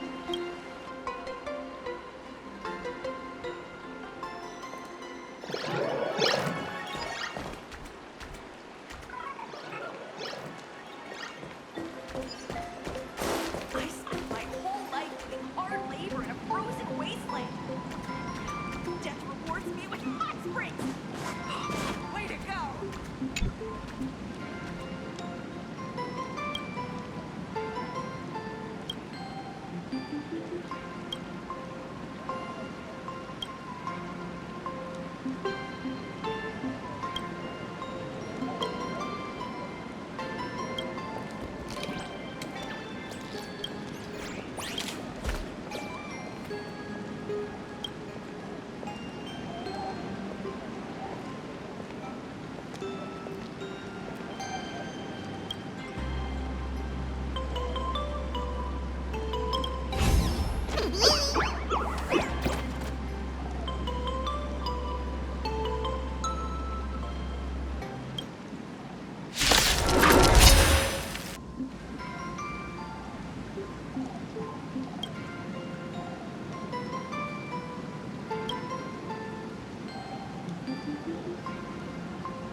I sense more stray thoughts and disturbance in the water.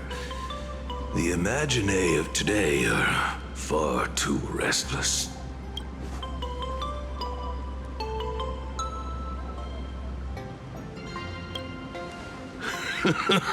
Yes, yes. This old soul is just scraping by with what little talent I have left. The humans here call me Sudscour, a filthy name, but fitting for this frail and wretched form. Are you here at the hot springs to wash away your stray thoughts? Or just to chat with the last kappa of Ahatopia? Well, as you see, my kin have either been swallowed by the muddy currents or have fled into the canvas. Long, long ago, my people lived in every river and pond in Ahatopia.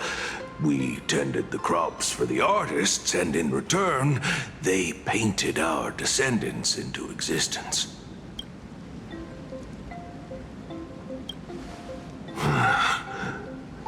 It is hard to leave one's homeland. Even when my kin have entered the canvas, even when the waters here are no longer clear, and even when the new Plu tribe has replaced us, this is still my home. It needs someone who remembers the old days. As long as I remain, the Kappa line is alive.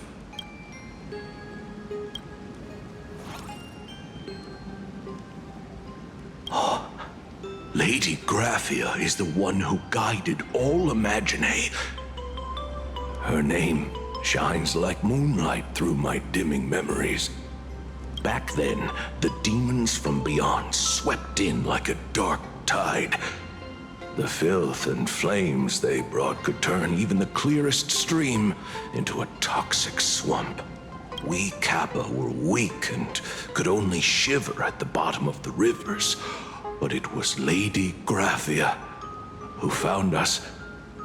She encouraged us, saying that every drop of clean water held power against the darkness. She taught us how to use water to protect the displaced mortals and wash away those impure monsters. Though our impact was limited, that was the most heroic era for my kind.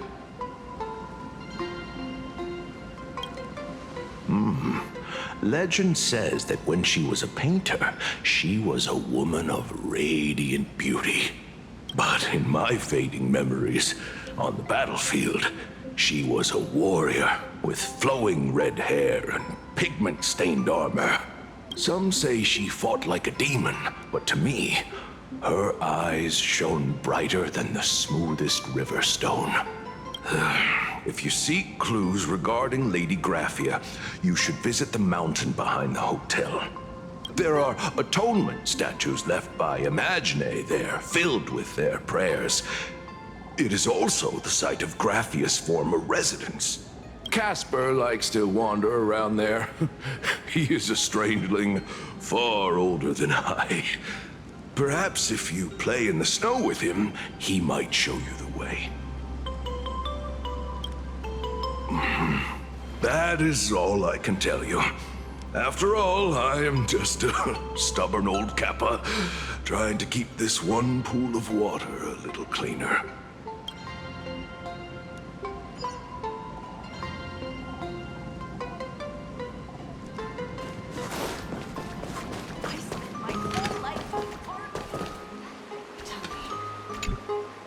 So, you're here looking for Graphia's whereabouts on behalf of that Intellitron executive. I think it's unlikely that the mother of Imagenesis will see her. If she wanted to see her, it would already have happened. The IPC has practically turned the world and canvas upside down. You know this, right? Over 140 years ago, they brought in hackers from Punklord and did everything they could to blast open the passage between reality and the world and canvas. I think disturbing her world and canvas like that must have upset the mother of Imagenesis. friend of Graphia's? Just how long has that person been alive? So that friend wanted you to find Graphia, but they didn't tell you how.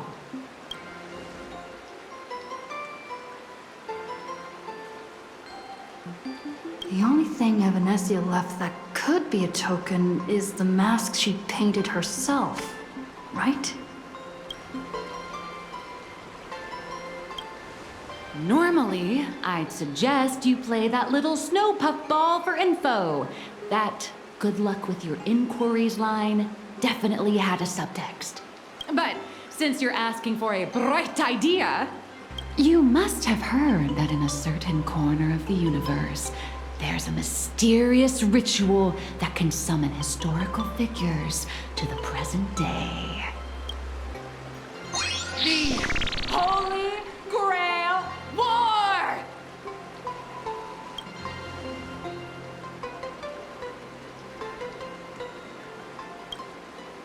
Oh, right! That was your big adventure in Penacony. Oh, how nice. I hope Planarcadia holds one too. Then I don't need to explain the method. First, we need a catalyst. Do you have Graphia's brush or palette? Doesn't look like it. No matter, Miss Cult has got you covered. We use ley line resonance. This hotel is built on Graphia's former home. It still has a connection to her, like that vibrant golden tree. Wait, you aren't actually falling for this, are you?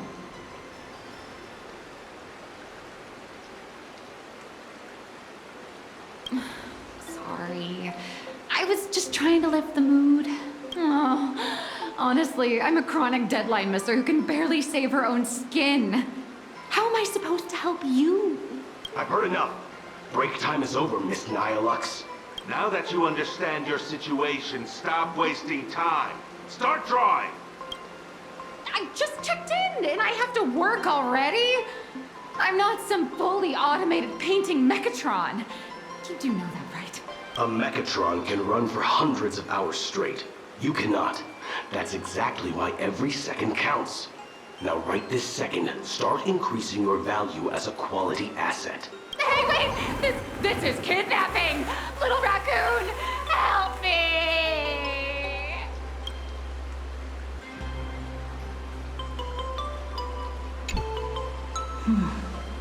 Nihilux has a point. If that Casper guy is a survivor from the Sindarth age, maybe he really does know something.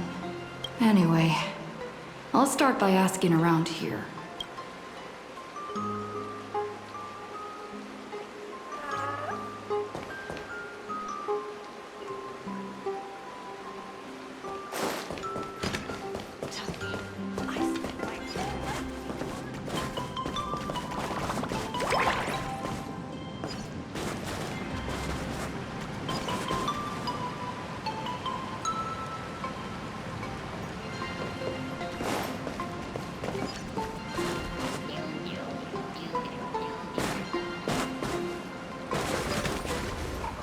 Casper?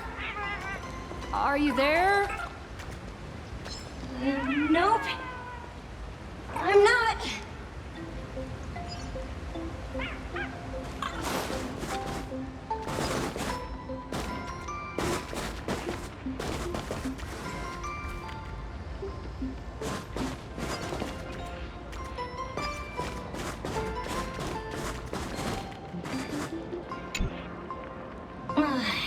You found me, current nameless. I knew you'd come to ask about Lady Graphia. But if I try too hard to remember things from such a long, long time ago, my soft, squishy head starts to throb, and then I start melting. Drip, drop, drip, drop. So much of my memory feels like it's shrouded in a blizzard, and I can't see anything clearly. I'm sorry, but I don't think I can help you. A snowball fight? The game, the name, it feels so familiar. It feels like I had snowball fights every single day a long time ago. shaping the snow into balls and flinging them at whatever strange intruders came barging in. Well then, come at me, Nameless. I'm a snowball fight veteran. I won't lose.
You'd better be good at dodging, Nameless!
Things from the Cinderth Age are still a bit blurry, but I definitely met Lady Graphia. I had snowball fights with her. She was a great painter who led us in snowball fights. She'd even paint portraits for everyone.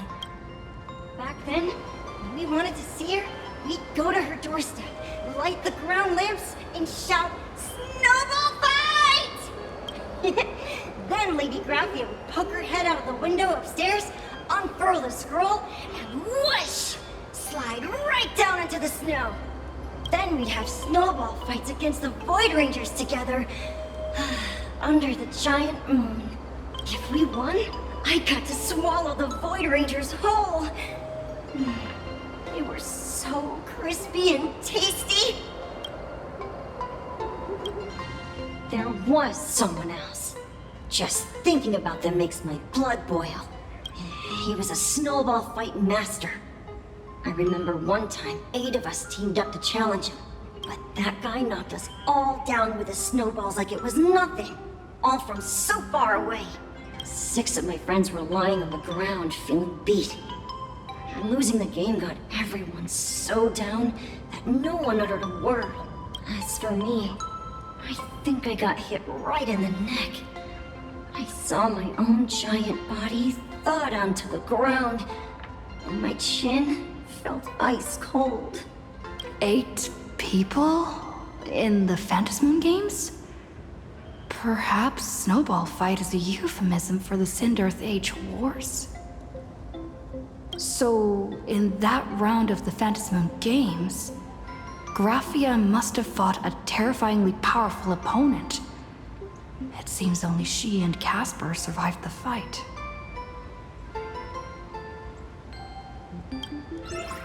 I saw her once. Just once. By then, Ahatopia had already been transported into the canvas. It was so quiet and lonely. I couldn't find my other 6 friends, but I remembered where Lady Graphia lived. So, I went to her front door again, lit the ground lamps and shouted, "Snowball fight!" It felt like only a second had passed. Just the blink of an eye, yet somehow it also felt like forever. At last, I saw her drift out. She held me and cried, saying, "I'm sorry, and you've done well," over and over. It was just one lost game. We could have just won it back some other time, but that was the last I saw of her. Why are you saying that too? It's making me feel all strange. That's about all Casper can remember. If you're still up for fun and games, come find me for another snowball fight sometime.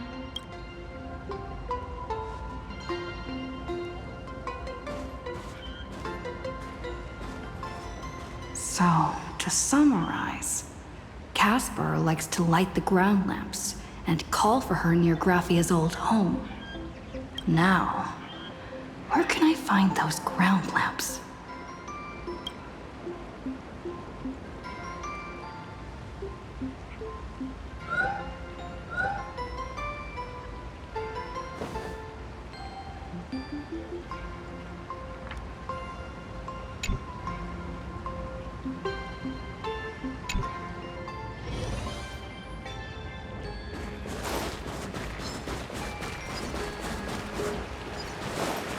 Even next to such a lively hot spring hotel, there's a secluded mountain path like this.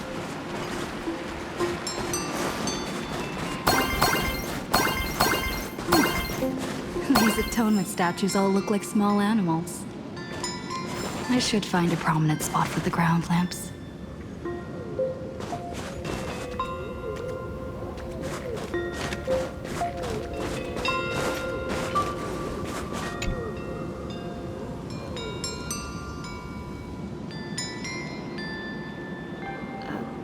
These 2 little lamps don't look reliable at all.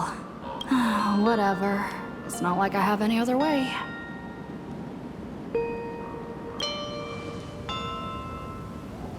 Who dares disturb my 1,000-year slumber? Not only will I refuse to grant you 3 wishes, I shall also lock you in my canvas to suffer in my stead!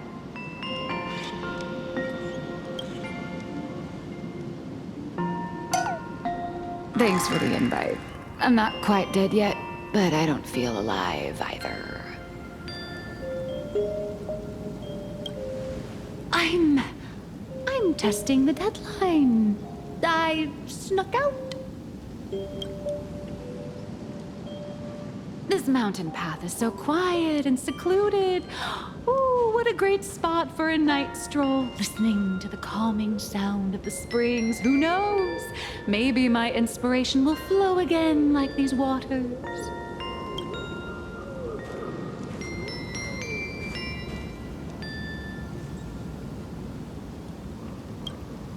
Give me a break. I really am just looking for inspiration out here. Look at this old stone statue! Ooh, doesn't it look like Himeko? I just reached the real versus fake Himeko arc in my comic. Let me pay my respects. Maybe Graphia will bless me with enlightenment. Miss Colt, when did you sneak out? That was fast! I let my guard down for just 1 second, and corporate Asat, I mean Miss Colt, escaped. Now that's scary. No way are you running away and taking our jobs with you. Good thing this kind lady spotted where you were headed. Otherwise, you might have slipped away for real. Let's go. Back to the room to finish your work. Come on, not again! Little raccoon!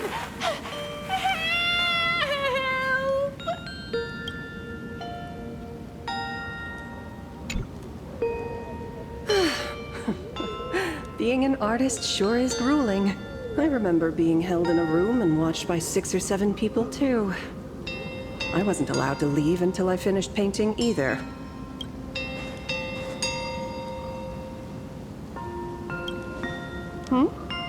You're asking me? Weren't you the one searching so desperately for me?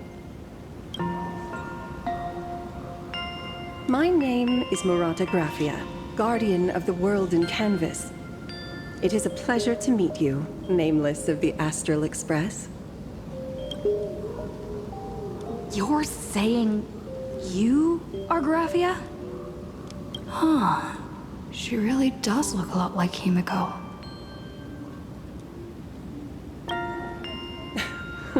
Child, you were the one who lit the ground lamps, were you not?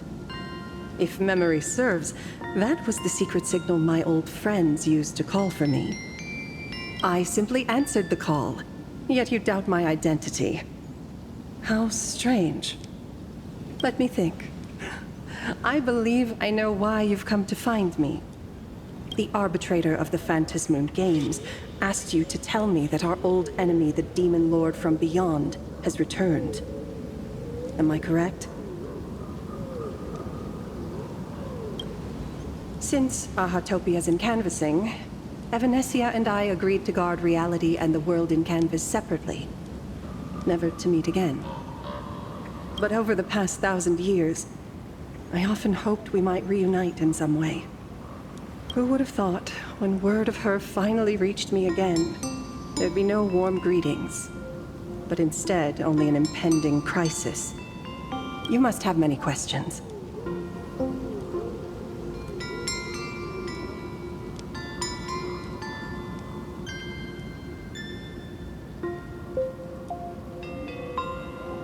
My, you certainly have a lot of questions. But before I enlighten you, during the Cinderth Age, that demon lord from beyond once took the form of a friend to infiltrate the Resistance, causing catastrophic casualties. I must confirm your identity, Nameless. Do you carry a token from Evanesia?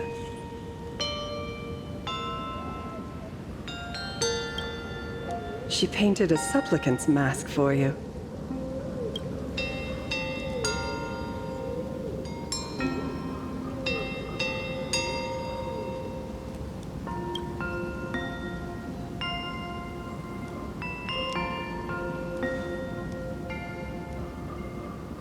The secrets you seek are many and tangled. Perhaps I should start by telling you a story. 1,000 years ago, the legions of the demons from beyond descended upon Ahatopia, marking the beginning of the Cinderth Age. For the destruction, taking a life is easier than brushing aside a feather. Among the countless victims, a baby girl was saved by a painter from the brink of death. He took her in as his daughter and named her Graphia. To protect his daughter, the painter kept her confined to their home. While the fires of disaster swept across the land, Graphia lived in seclusion. Until one day, a falling star streaked across the dark sky, and a deafening roar shattered the silence of the wasteland. Unable to contain her curiosity, the young girl slipped out of the house to follow the sound.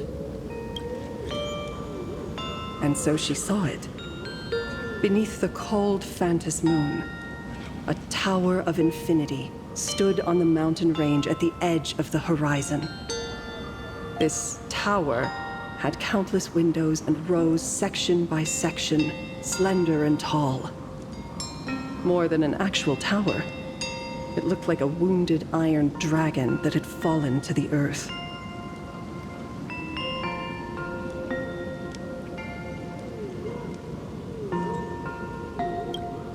Indeed, that tower, which stood only for a moment, was the crashed Astral Express. And Graphia's family name, Murata, came from the wondrous sight she saw. At the time, the wrecked train was surrounded by countless abominable monsters. Amidst these foul enemies, a few warriors in strange attire fought tirelessly. But they fell, one by one, unable to withstand the endless tide of monsters. It was only much later that Graphia understood that those who fought and died for Ahatopia shared a common name. The Nameless, who walked the path of the Trailblaze. That was the day that Graphia stepped into the mortal world. Her life as the mother of Imogenesis began. In a long, drawn-out war, fought at a severe disadvantage. She was forced to seek the aid of the Phantas Moon Games, attempting to use the mighty power of an Ionic ritual to lock the terrifying demon lord from beyond within a limited battlefield.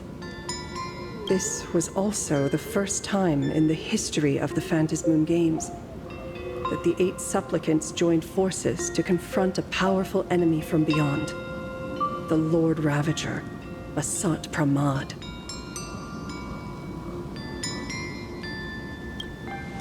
She lost. Graphia did not win the Phantas Moon Games, nor did she manage to kill Asat Pramad. In the final days of the Cinderth Age, she gathered every ounce of wish power to paint the world into a scroll.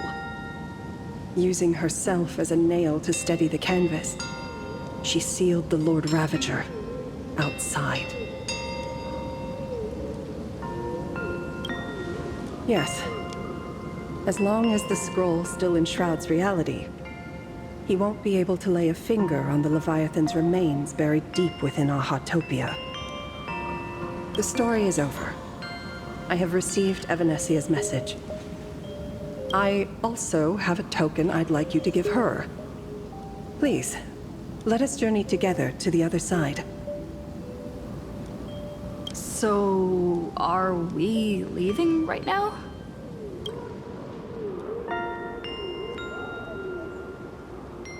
No, there is no need to rush. You have a friend here who is lingering with a heart full of farewells. You mean... Blade? Follow this path down to the riverbank of Myriad Wish Grove. You'll find many Wispe gathered there. When you are ready, choose a Wispe. Whisper Graphia's name and your wish to cross over to the other shore. Then release the Wispe into the river. When the time comes, I will bring the ferry to deliver you into the canvas. Graphia vanished? How elusive. Anyway, I should head to the riverbank of Myriad Wish Grove first.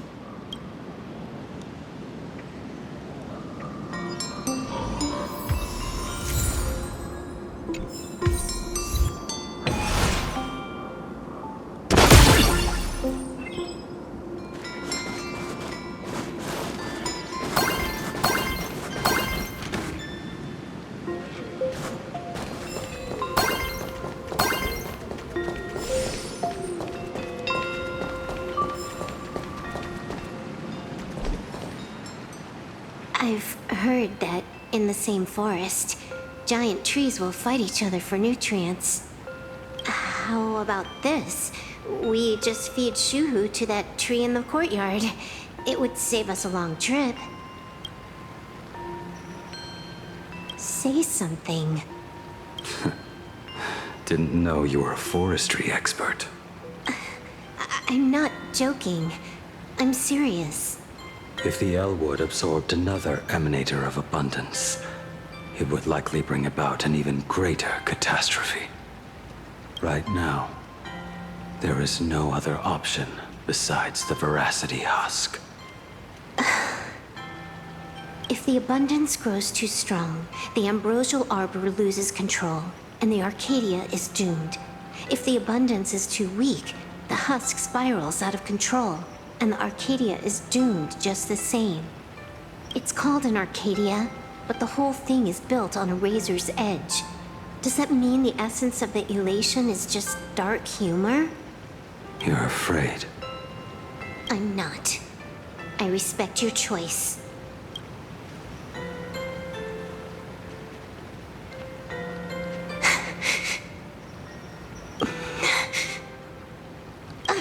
Fine. You're right. I'm afraid. So what? You don't think I know what that Xianzhou person meant? 1 in 10 chance? There is no chance at all.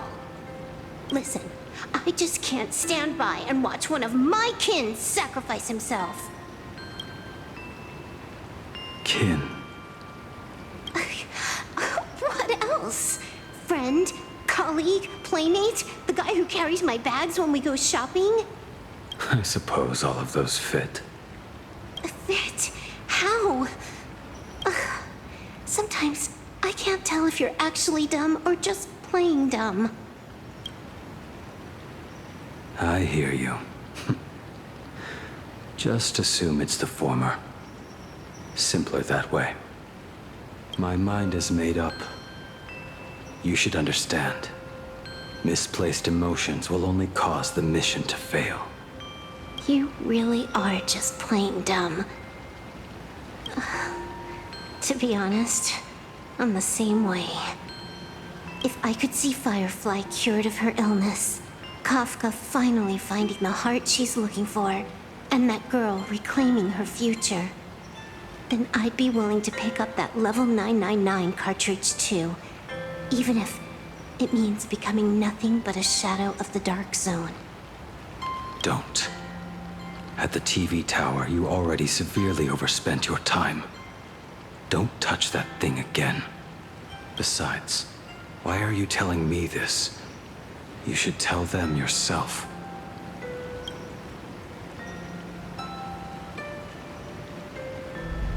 Because just like you, I'm a total, stuck-up softie. Happy now? Feel better? No. Unless you give me a sincere apology and a proper goodbye, we're not settled. Not settled. Is that right? Fair enough. Whether as Ying Xing or as Blade,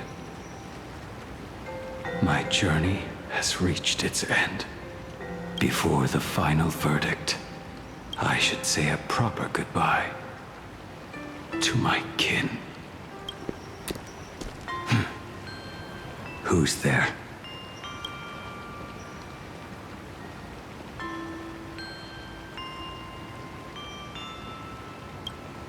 I get it. It was a deliberate accident. I knew you would come. I met the legendary Graphia. She told me a way to enter the world in canvas. If we simply chant her name and release a Wisfei into the river, she'll come to ferry us. A legend from 1,000 years ago. And she's actually still alive? It really makes sense. After all, you two are practically the same age. Knowing that gives me a bit more hope that you can actually make it back. Then let's begin.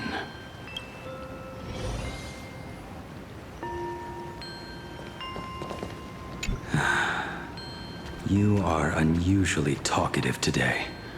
Are you trying to buy time?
Graphia, mother of Imogenesis.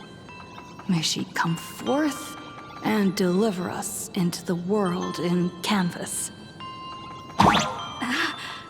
No Wispe were harmed in the making of this operation.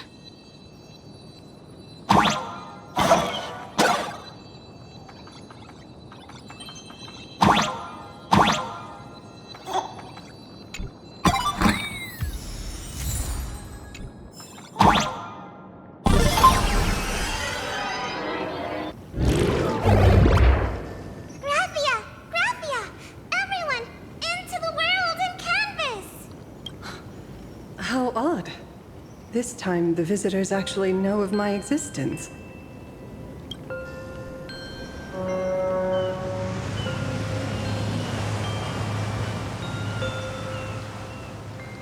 Strange. Why is the boat coming from downstream?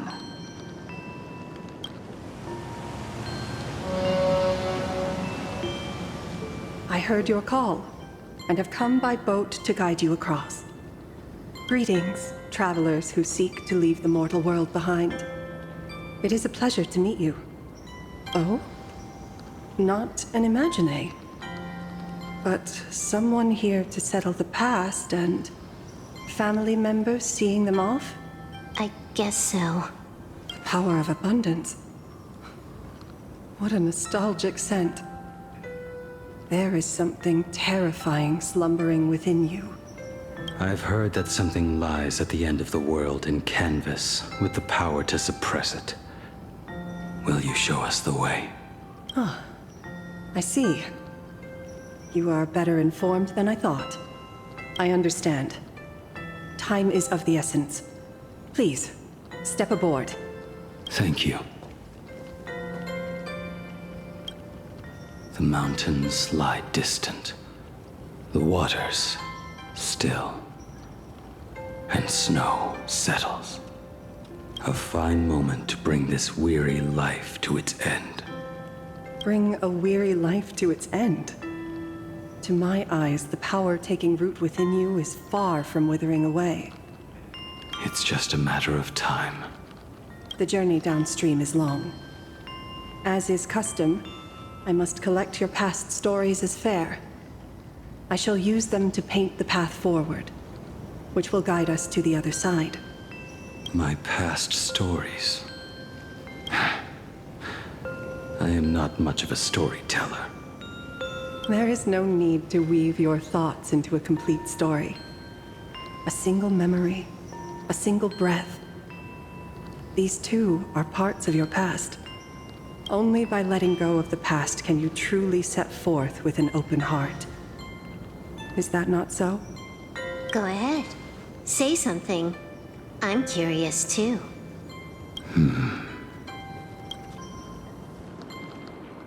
Then, I shall begin with that lone island of Insumosu.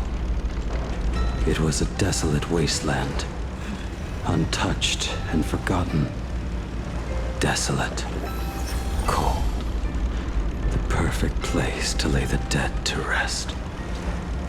I planted rusted, broken blades in the wasteland as a mark of my departure.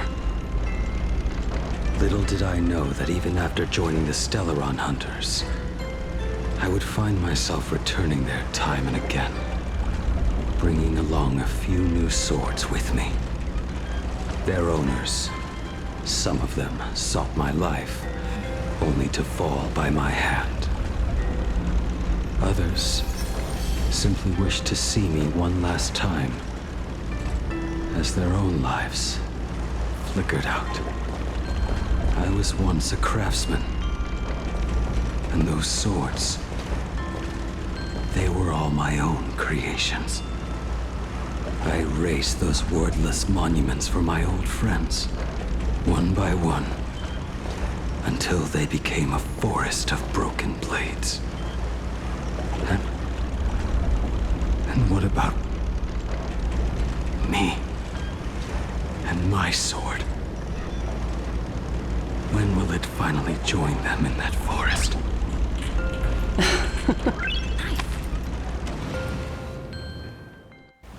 I will follow your words with my brush and paint the ideal end.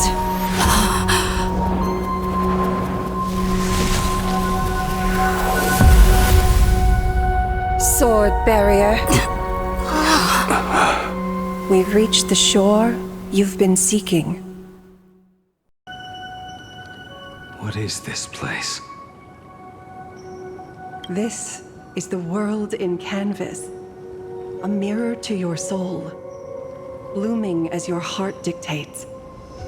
May this meadow be everything you wished for. Superb artistry. And yet, I thought you would paint the desolation within me instead. Desolation?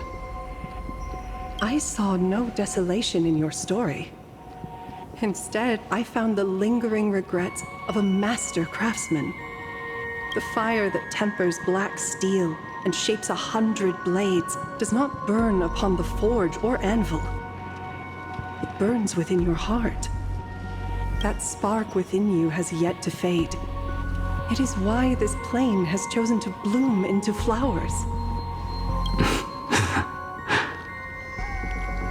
We've got no clue what you two are on about with all this cryptic talk. But you smiled just now, didn't you? No, I didn't. We should go.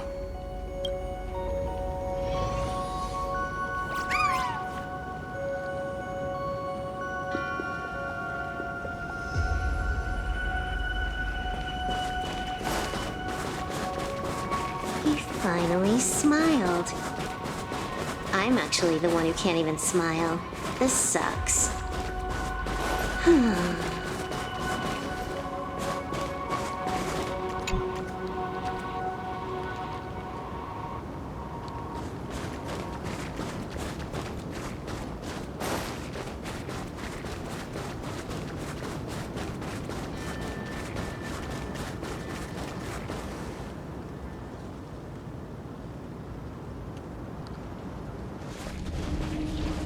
We have reached the end.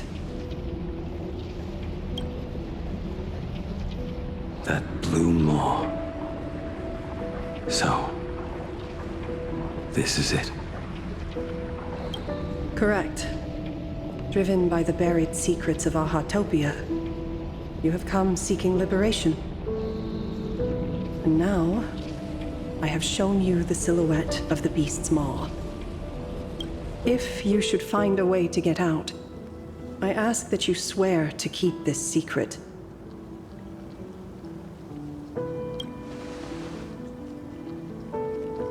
I will keep the secret. That blue maw, can it truly consume the abundance? Only a beast of insatiable hunger can end a plague of eternal growth. I have stood watch in this realm for a millennium, beholding the eternal conflict where the veracity and the Abundance remain locked in strife. Oh, undying soul. The fate that awaits within those depths lies far beyond the reach of our conjecture. Perhaps you will vanish into nothingness in a mere heartbeat. Or perhaps you will endure a millennium of gnawing, constantly regenerating only to suffer once more, with liberation remaining an elusive dream. Beneath that calm of yours, I can feel an old friend lingering. Agony. This is the price I must bear for becoming one with the canvas.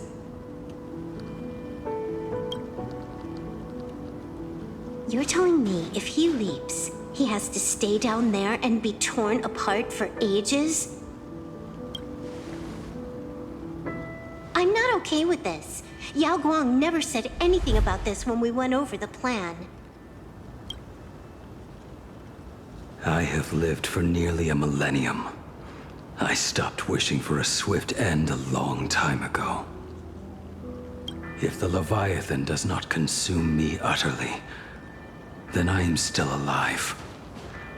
And until that moment comes, I will pin Shuhu to the anvil and swing my hammer once, twice, and again, and again.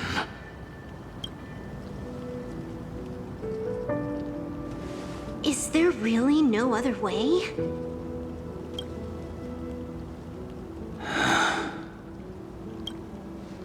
Silverwolf, I was never one for sentiment.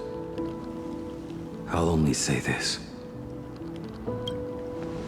In my past life as a smith, I made it a point to forge something for those friends I found tolerable. But ever since I joined the Stellaron Hunters... Oh, right, I get it. You want me to go back and take apart that box Kafka uses as a footrest, right? You already took it apart? A long time ago. Quite a few treasures in there. A master-crafted blade, a game controller, and a portable reactor. That's the armor core, reforged from the remains of the Glamoth Queen. Oh, and a cat-scratching post. When did you find out about these items? You? You mean we. We all found out. Think you hid it that well? Please, give me a break. We're a pro team, you know. Just split it among yourselves. Consider it a keepsake. Kafka should be the one saying this, but... You are the most perfect blade the Stellaron Hunters could ever have.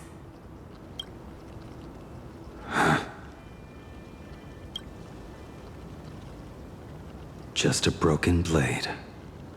That is all.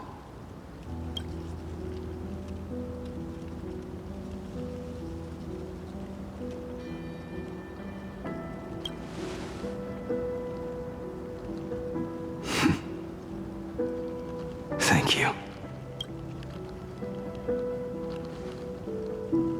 Before you go, you have something to say to her, too, right? To me? Don't take offense. It's just a few words. Before joining the Stellaron Hunters, I once lost myself. Unable to see the future, yet unable to reclaim the past. Just like you when you were first reborn. Whether we chose this path, or were forced onto it. Leave no room for regret. And never deny the path you've traveled.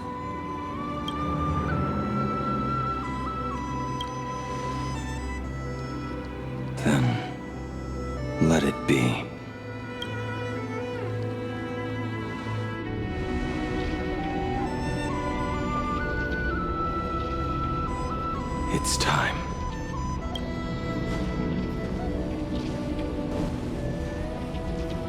Do you still remember that passphrase?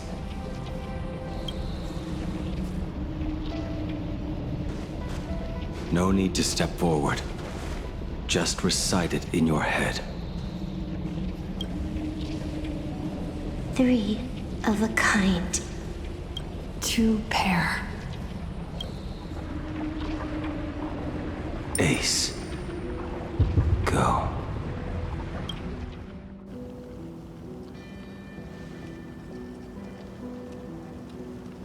Farewell.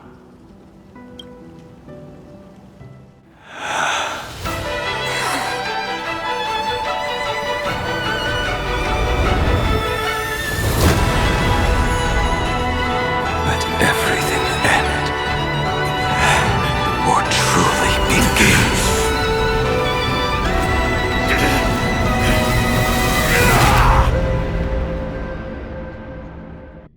In the final moments of your life, what will flicker through your mind?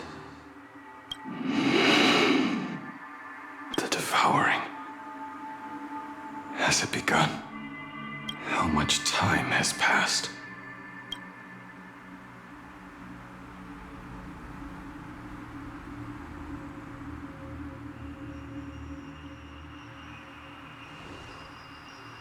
Sea of clouds. Ambrosial arbor.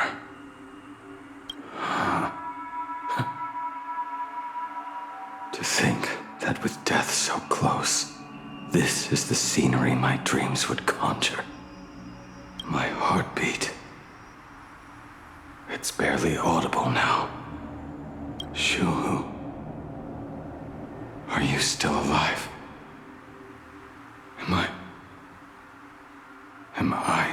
still alive? Finally woke up, Yingxing? Master. I am sorry. You have the wrong person. I am not Yingxing. Huh. A lad your age, yet your head is more muddled than mine. You're talking nonsense in your sleep, boy. It has been ages since we last met. Tell me, have you let your craft go to waste? Your master wishes to see what you can do. Not a sweet dream of toasts and laughter, nor a nightmare of clashing steel. Instead, it is a dream of returning to the very beginning, to confess my sins before the master who taught me everything. Typical. This is a standard issue sword I forged for the Cloud Knights, back when I first began my training.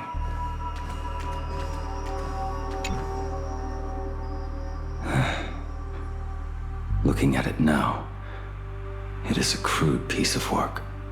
Senior Frater, are you truly from a short-lived species? Why do you ask? I mean, no offense. I just wondered, why would you come all the way to this Yanzhou to learn the craft? My home became a grazing ground for those boars and beasts. My parents, they're fertilizer. Unlike you, I won't live to see them wiped out. But my blades will. Look at this blade. Fresh from the forge today. I made it. That is so cool! Stop flattering me. This is just a standard issue sword for the Cloud Knights. According to the template, its name should be New Blade 01. Senior Frater, how could you so thoughtlessly name your own creation? The very first assignment Elder Huayan gave his disciples is what defines a blade. He always says a name carries the weapon's destiny. A lone cloud drifts. A crane departs the woods. Let's call it Departure, Junior Frater. Senior Frater, I thought you'd go with Lone Cloud or Guyun.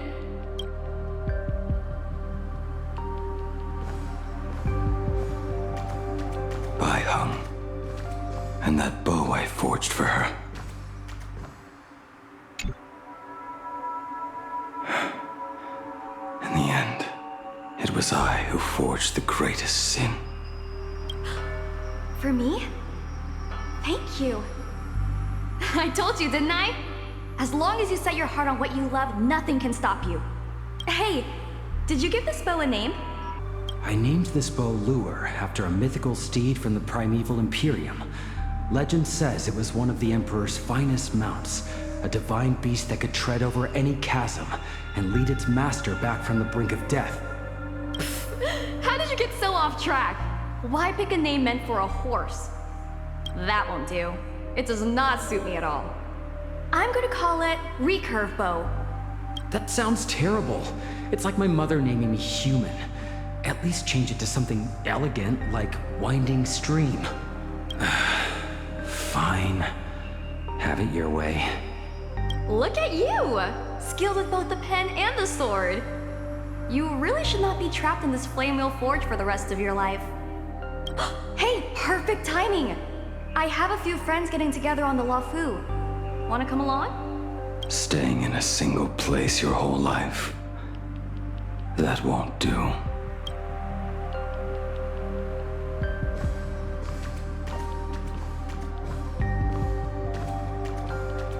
Jing Yuan's Devastator Glaive.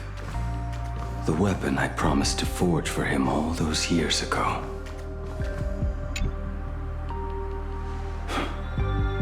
Old friends have drifted across the stars, but he remains. A genius. I suppose Master Jing Liu's swordplay should be no trouble for you then. You little rascal. Do not try to act like my senior just yet. I am from a short-life species. Xianzhou's swordplay takes hundreds, even thousands of years to master. I simply do not have the time. I heard your bold claim. I'd rather leave this world in a blaze than live until the end of time. It seems you think little of us Xianzhou people, then? My, the future sword champion has sharp ears. It was just drunken rambling. Don't take it to heart. It would be a waste to throw my skills away on the battlefield. You go to the front, and I will forge the divine weapons for you. It is a promise. All right, deal. Then I want a Devastator Glaive, 4 meters long, decorated with green silk, and you should engrave the blade with cloud patterns. Or maybe lightning. Wait until you have grown a bit taller. Then it is settled. When the time comes, you shall arm each of us with a weapon of our own. Let us face the fires of war in your place, and handle all that tedious business on your behalf. Come, friends, drink up. We 5 come from all walks of life, but here and now, we are one. Together, we shall bring glory to the Xianzhou, and peace to all who dwell beneath the stars. By the rainbow and the 10 lords, if I betray our bond, let all of existence hunt me down.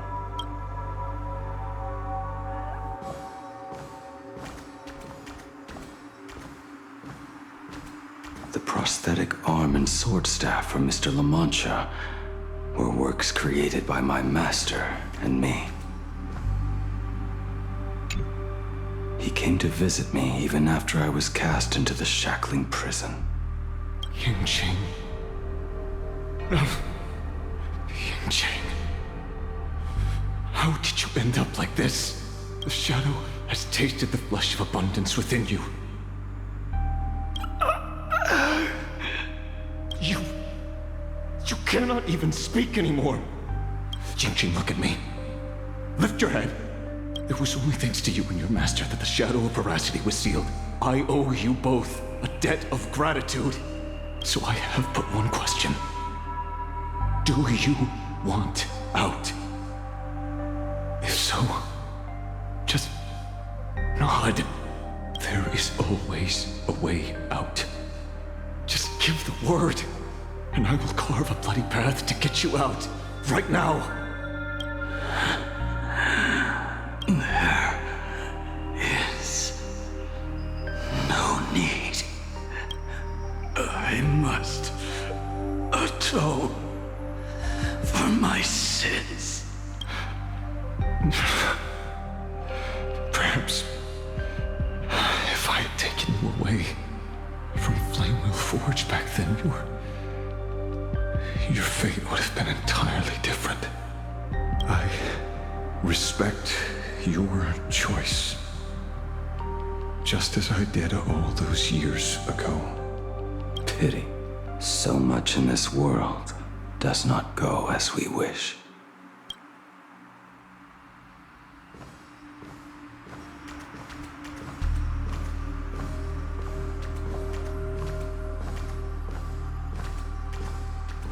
This is not my work.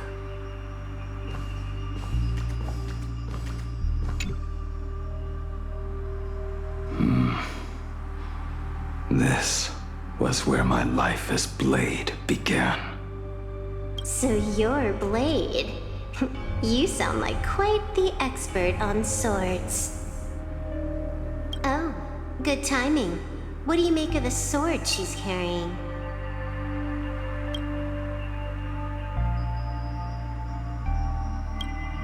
The blade itself is fine, but the technique is wrong. Swordsmanship is no song and dance. Power starts at the feet. Only when the eyes and mind follow through will the strike land. My, oh my, Bladie. You really are the ultimate blade critic. Since you have so much to say, Master, why not forge a legendary blade for each of us? I put down the hammer a long time ago. My hands cannot do what my mind wants anymore. Fighting with a weapon that does not suit you is just a quicker way to die. From now on, if a sword is needed, let it be mine. This shell of mine is the only blade there is.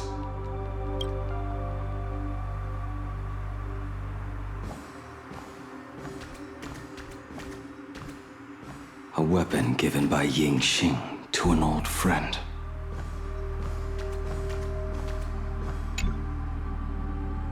But we are no longer who we once were to each other.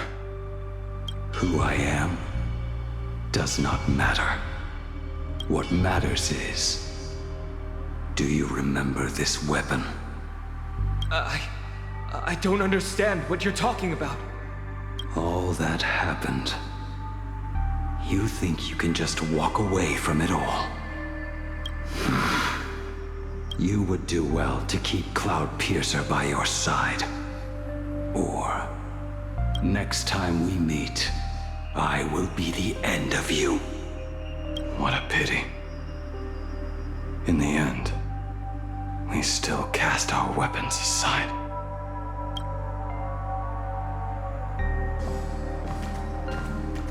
Apprentice, come here. Finally. Is the end in sight?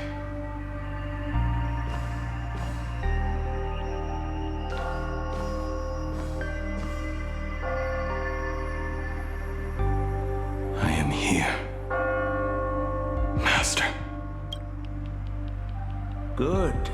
I have waited a long time for you. You have seen every blade I have forged in this life. Fine work. Somewhat flawed, perhaps, but their edge is undeniable. The marks of a true master. Gazing upon the weapons I forged in days past, I can only feel a surge of endless regret. The hammer falls and cannot be undone, yet I have spent my life taking one wrong step after another. I betrayed my friends and broke my oaths. Even with these divine blades, I failed to protect those I held dear. My hands are stained with blood. I loathe the reflection it casts back from my blade. But what weighs heaviest on my soul is the debt I owe you, Master. In this life, I fear I will never have the chance to repay it.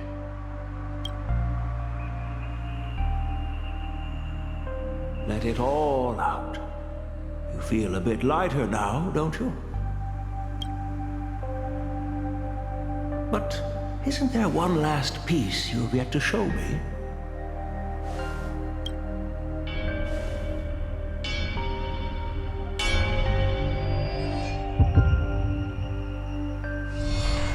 It is yet to be named, has it not? That is a mere scrap from the forging of Shard Sword. I hid it away, fearing it would bring shame upon our school. Master, how did you... Can a mere boy keep secrets from his master? I entrusted General Yao Guang to bring it to you. Since the day you left, I have kept this blade hung in the hall, gazing upon it daily. That raw, youthful spirit within it, it burns to the touch. It is the same light that shone in your eyes the day you bowed to me. It is the keen edge of a craftsman. I am but rusted scrap now. My light has long since faded. This is where I belong. Buried.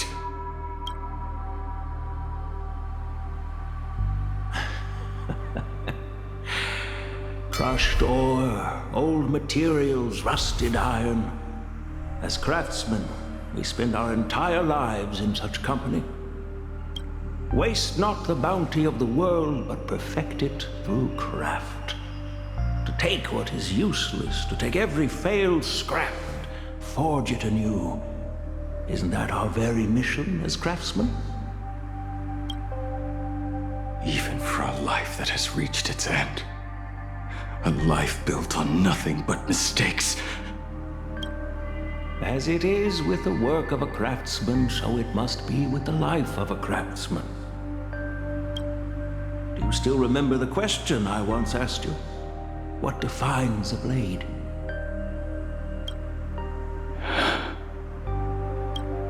The answer already lies within you.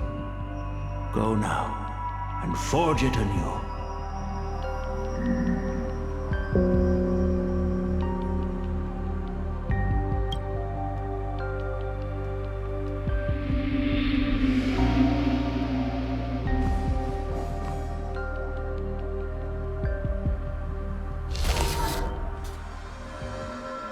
Forge it anew. Interesting. Now I wish more than anything that I could just live a bit longer. Ling himself said that back when he was nearing his end. Shoo. You fought me all this time and leapt into the Leviathan's maw. Nothing more than a bit to drag me down with you.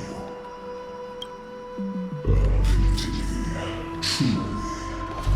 For so long as a single soul in this vast world prays for abundance, I shall return to bestow my grace. And now, I have come in answer to your prayer. Within the Leviathan's maw, I shall grant you 1,000 years of agony, as your flesh will be remade, only to be devoured again and again. You shall find no release. Is this not exactly what you call forge it anew? Poor child. You and the Xianzhou citizens are always so short-sighted. Trapped in this waking dream called life, you cling to what is gone and tremble at the thought of being forgotten. Yet when I come to carve through your flesh and awaken your minds, you spurn my beautiful gift. You were once a master craftsman. You should know best about the beauty of shaping. I can grant you the power of reshaping life and death. Bringing those you loved and lost back to life. Let your friends return to this world again and again, giving you the chance to right every single wrong. Righting wrongs. You mean by carving out more walking husks like me? Things that crave an end they can never reach? That is but a fleeting pang, a necessary tempering on the path to eternity. If you persist in spurning this gift, this law shall become your prison for all time. Your body will churn for millennia, caught between being digested and reborn. Every inch of your flesh will remember the agony of being ground to pulp, until your very will dissolves into nothing, leaving only a hollow husk that can cry out my name. Are you done talking? Do you truly believe that I am the only prisoner here, Shuhu? You are the one bound most tightly by your chains. For so long as a single soul in this vast world prays for abundance, I shall return to bestow my grace. You are nothing but an echo of them, a slave trapped within your mission of compassion. You mock our obsessions. You are Yao Shu's most pathetic prisoner. Are you trying to provoke me? No. I am pronouncing your sentence. I never dove into this abyss for the sake of a mutual end. I came for forging. As long as you cling to life, you must keep reshaping this body to fight back the gnawing from the veracity.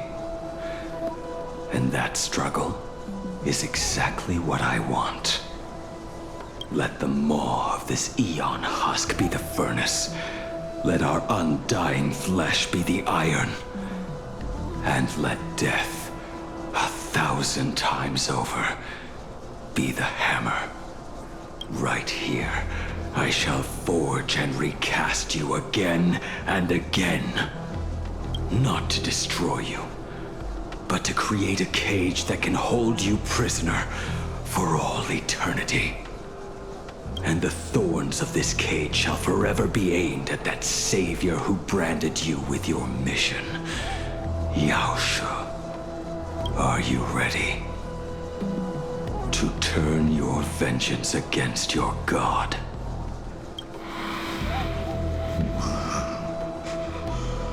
I see now.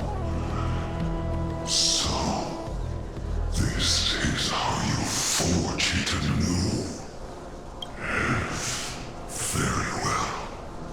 Let us see how this duel between the condemned unfolds. This forging within the furnace.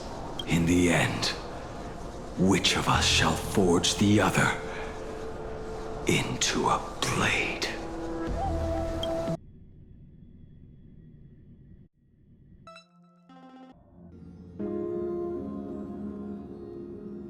When reunited with family after a 15-year separation, 22% of organic life forms will weep and embrace, whereas 59% will exhibit indifference or outright rejection. Yet, choosing to conduct a covert investigation instead is entirely unheard of. You harbor suspicions regarding Mr. Ryusuke. Why is that, Miss Himeko? Before Star Rail Fest began, I stopped by his office to look for the family's records on the Phantasmoon Moon games. Out of concern, or perhaps curiosity, I leafed through his portfolio.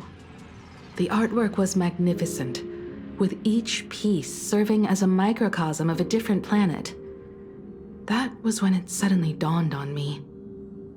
5 of the worlds he captured in these paintings are now gone.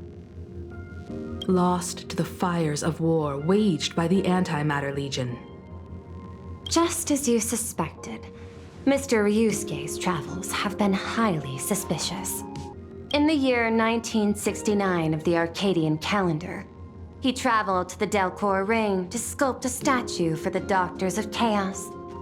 2 years later, the IPC received word that the last local resistance group had rejected all aid and launched a suicide charge against the Legion.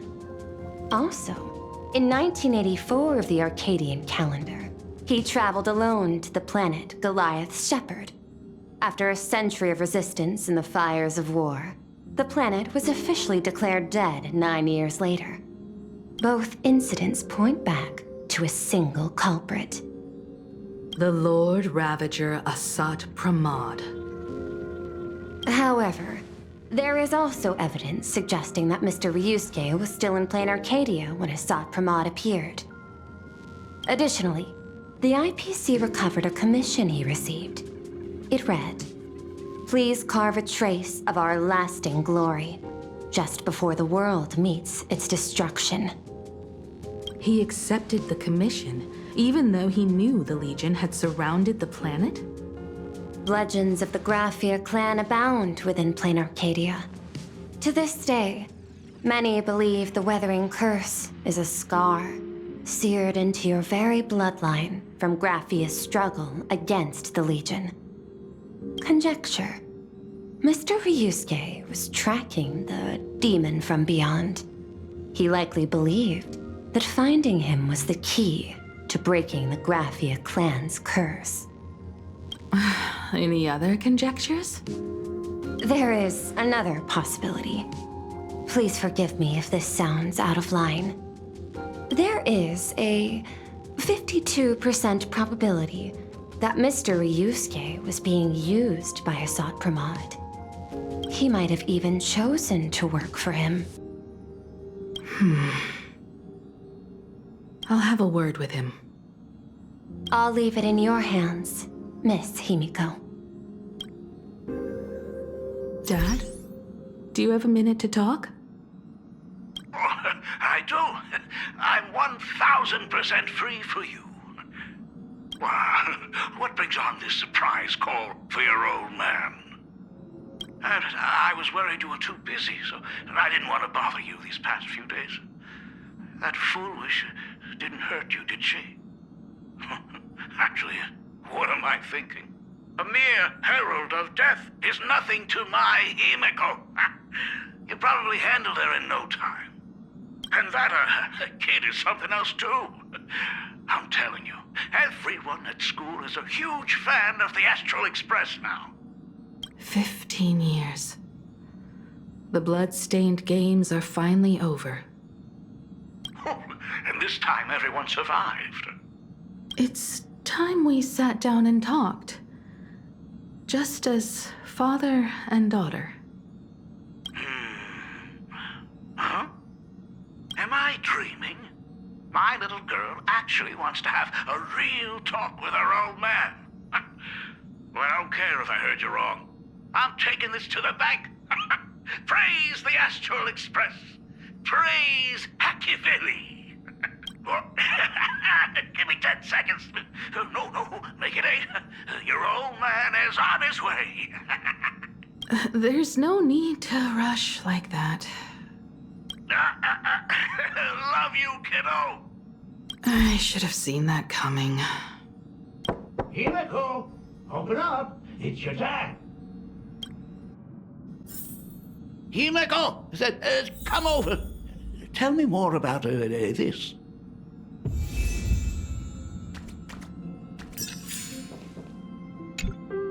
I originally planned for us to meet at the school, but since you're already here, let me show you around the Express. Oh, I would love that. I was in such a rush last time. I really want to get a good look at the place where you spent the last 15 years. Who could have imagined it?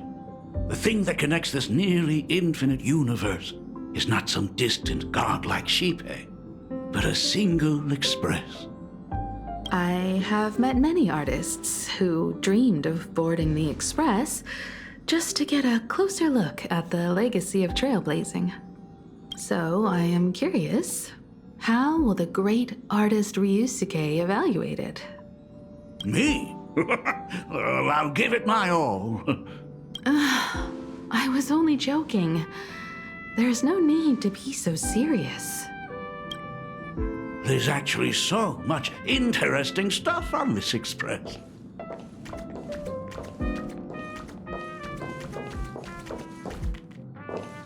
This table is kind of different from the others, isn't it? I mean, they all look alike, but this one doesn't seem authentic. A lot of old furniture was destroyed when the Express crashed. Pom-Pom and I spent quite some time picking the right replacements.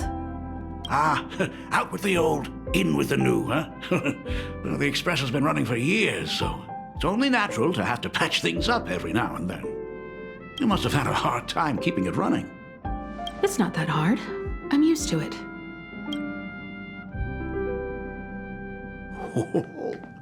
Just as I thought. The Astral Express looks amazing inside. These chandeliers. The designer used the skeleton of a void song whale as a reference. They say it's been here since Dolly's days on the Express. It catches the eye of many people who board. But the light seems a bit dim in here, doesn't it? It's always been this way. Oh, have you tried swapping in a polarized conductor? Or rinsing the light units in an alkaline solution? Are you an artist or an electrician, Dad? I am just speaking from experience.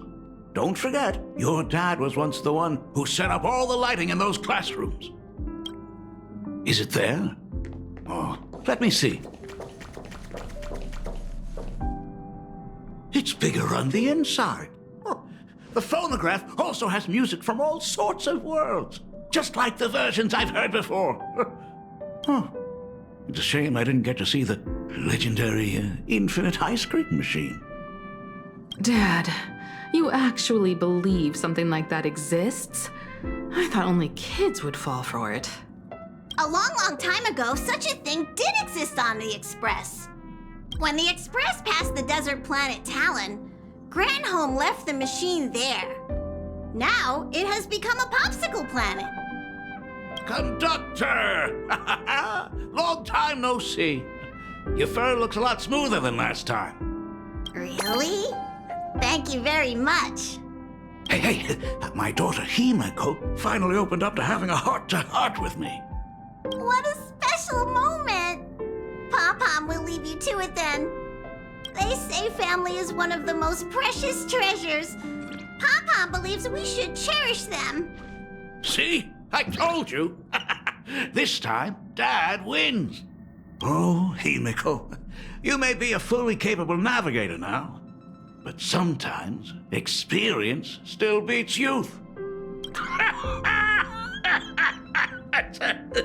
Aren't you tired of talking non-stop? Are you actually worried about me? Oh, I am so touched. Perfect. I'll make you some coffee. Oh. Huh? Well, might as well swing by the meeting car to say hi to that, Intellitron buddy.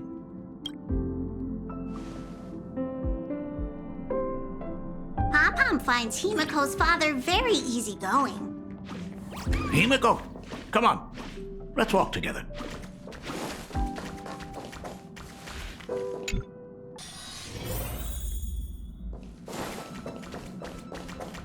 Intellitron, buddy! Long time no see. Ah, welcome to the party car, Mr. Ryusuke. Rumor has it that the drinks in the World's End Tavern are all brewed from jokes. Since we are in Planarcadia, any single joke before a drink would be second to none. Since there is only a single joke, it is quite literally second to none. Mr. Ryusuke, the tension detected in your micro-expressions has increased by 33% since our last encounter. Oh, nonsense. Himeko is brewing up a cup of coffee just for me. Is there anything in the world more wonderful than that? A cup of hot coffee right before the end. This must be what they mean by life is short and bitter. Huh. Well, now I see why they call you Shush. Well, since I'm still among the living, let me tell you a joke for a change. A long time ago, there was a truly terrible nameless. They snuck aboard as a passenger, seeking a certain answer. Now one day, they ordered a drink from a service robot on the express and told it a joke. A long time ago, there was a truly terrible nameless. They snuck aboard as a passenger, seeking a certain answer. I have retrieved the same joke from the archived logs. It is indexed under the title, An Unfunny Joke. But did you know, the first time the robot heard that joke, it laughed with pure joy. Don't go filling Shush with nonsense. Its database is already enough of a mess. Dad, here's your coffee. This cup is huge. Himeko, tell me, are you still holding a grudge against me? What are you talking about? Now drink up while it's still hot. Analyzing components. Results show coffee concentrate, Heldoran butterfly scales, a species of fish from a gas giant, trace amounts of iron particles, and various other unknown substances. Mr. Shush, you must be exhausted after telling all those cool jokes. How about a nice hot cup of coffee to warm you up, huh? My inspiration circuit is vibrating. My radar indicates that the conductor requires my immediate assistance. Good luck, Mr. Ryusuke. Oh, Himeko, if I do not make it out of here, please deliver my resignation to Miss Dolly. Tell her I will not be coming in tomorrow, which is really no different from any other day.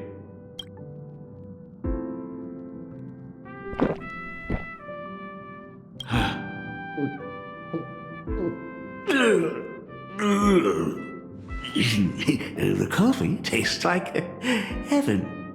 Oh, want another cup?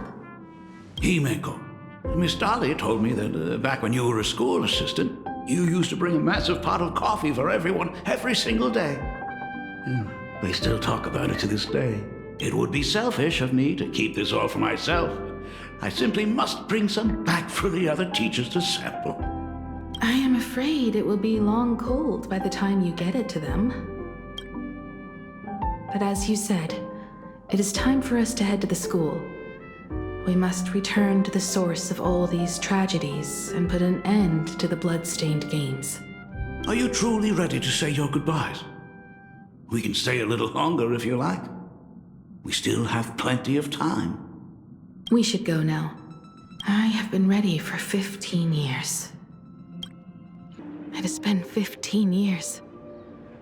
Those ghosts have been repeating their final day over and over, trapped inside the classroom you imaginated.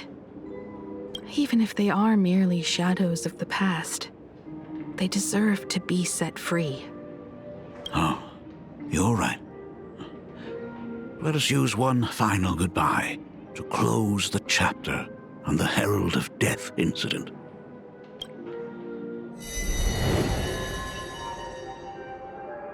Senior, you are back! We're all waiting for you. Sorry I'm late, everyone.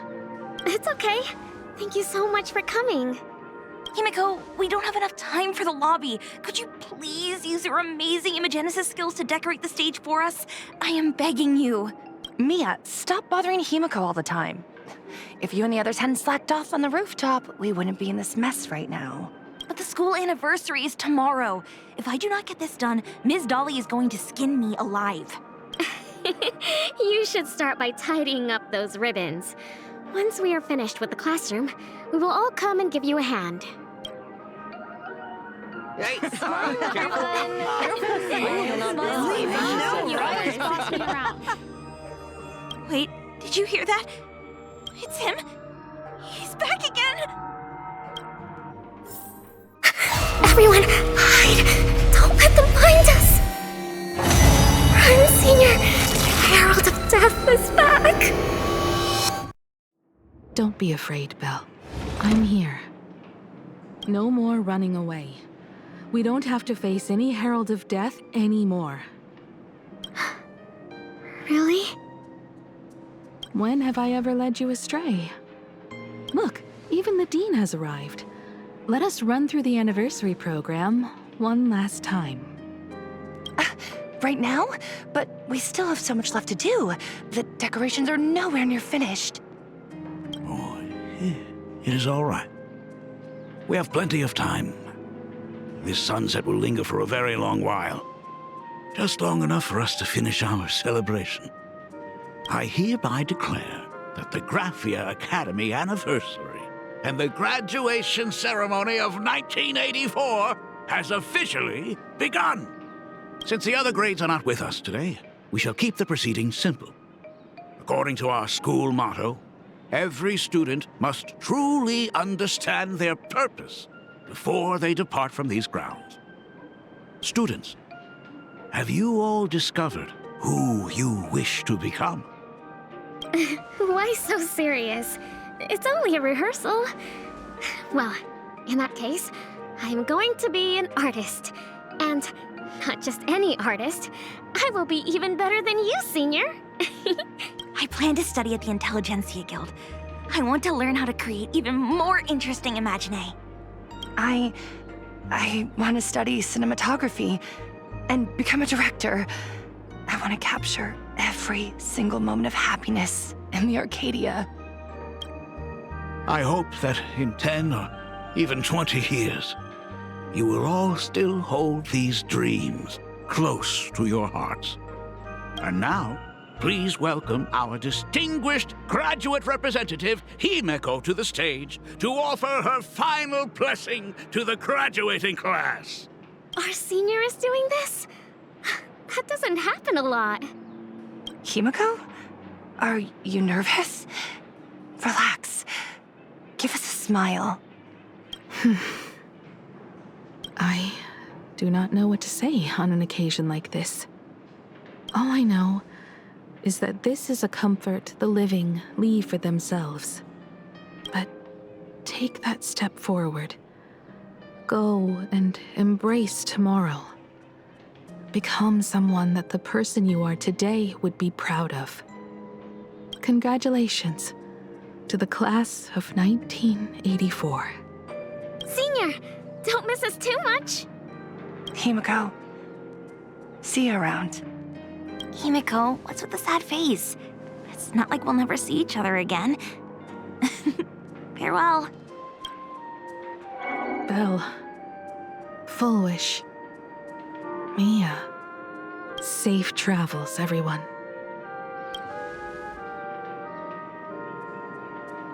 15 years. The blood-stained games that altered the course of so many lives have finally come to an end. If only I had not lost myself in my own grief. If only I had looked after that child properly. Perhaps everything would have been different. It was not only the Herald of Death that pushed her towards that abyss. Full Wish said that it took Planarcadia 15 whole years to kill her. Will this world ever get better, Dad? I don't know, but I'm willing to believe in it. Dad, all these years, just what have you been doing? Is that concern I hear in your voice? If you say so. After the blood-stained games, I traveled to many different worlds. Every time I set foot on a new planet, my thoughts always returned to you. Until one day, I happened to see news about the Astral Express. The person on that screen was so different from the daughter in my memories. I was afraid, to be sure. I did not want to disturb the life you had found. As long as I never saw you in person, I could keep telling myself that lie. My daughter had fulfilled her dreams to soar among the stars. Von Walk? Owenly? New Londinium? Step by step, I made my way into the very bedtime stories you used to tell me. Were they beautiful?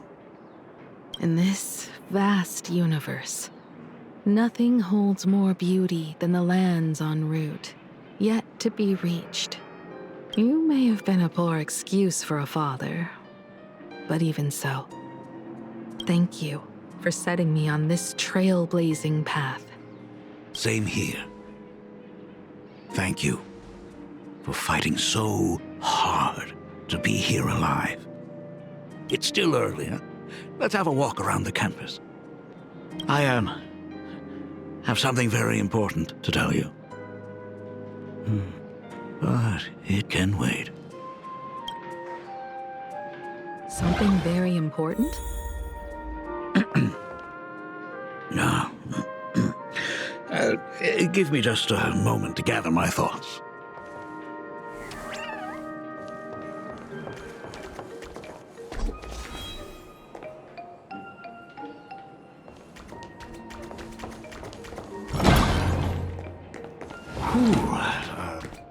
Nice weather today.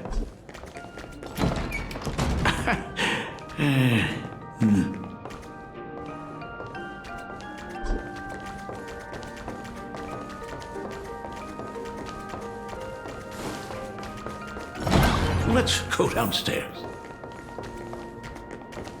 Oh my god, it's her!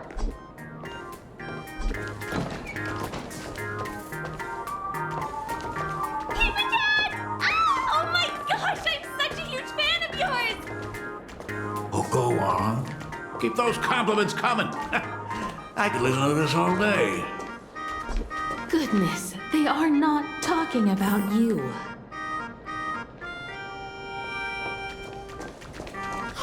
Senior Himeko! Oh wow, she actually looked at me!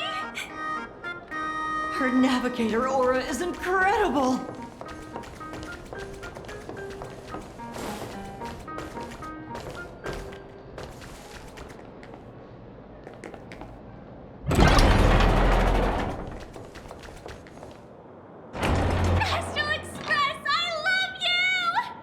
Like a love song, baby! Baseball Raccoon didn't come? Oh, Himeko is so pretty. It gladdens me that my daughter is so popular. But you're all supposed to be in class right now. The Herald of Death incident just ended. It is only right to let them breathe and relax for a while. To think that it all happened only yesterday. Young people really do have a way of returning to their carefree selves so quickly. I suppose it is because they believe the Astral Express will always be there to save them. It brings back memories of you as a little girl. Whenever you heard someone mention the universe, the light in your eyes would outshine even the brightest supernova. That is true. The very first Imagine I ever brought to life was modeled after the rocket atop the Phantom Moon's head.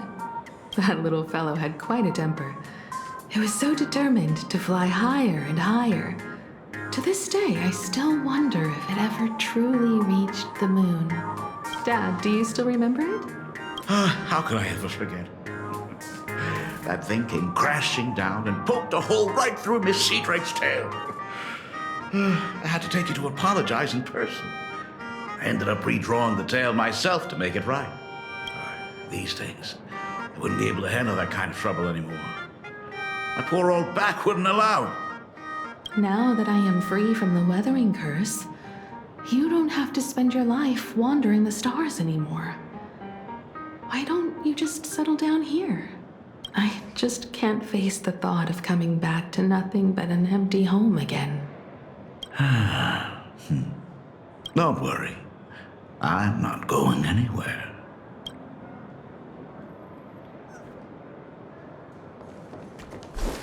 The Imagenesis classroom is ahead. So nostalgic. Ms. Dolly? She might have taken the day off.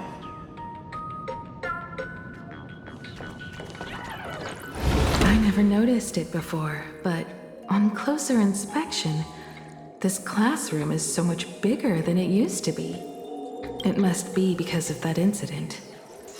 As the culprit behind it all, you haven't forgotten, have you? Of course. Well, since I couldn't get you onto the real Astral Express back then, I figured drawing you a substitute instead would be easy enough. The principal himself imaginated an express and went tearing across the campus with his daughter in tow. It even made the front page of the dual-mentioned city news back then. Looking back, you were always such a bright and spirited girl. Which is why I encouraged you to reach for the stars. When the weathering curse took hold, did that dream only end up weighing you down? If it weren't for those dreams you gave me, I wouldn't be the person I am today. I'll never forget. Whenever the weathering curse flared up, you would always sit by my bedside and hold my hand, telling me the stories of Sir Kamor. That was always your favorite.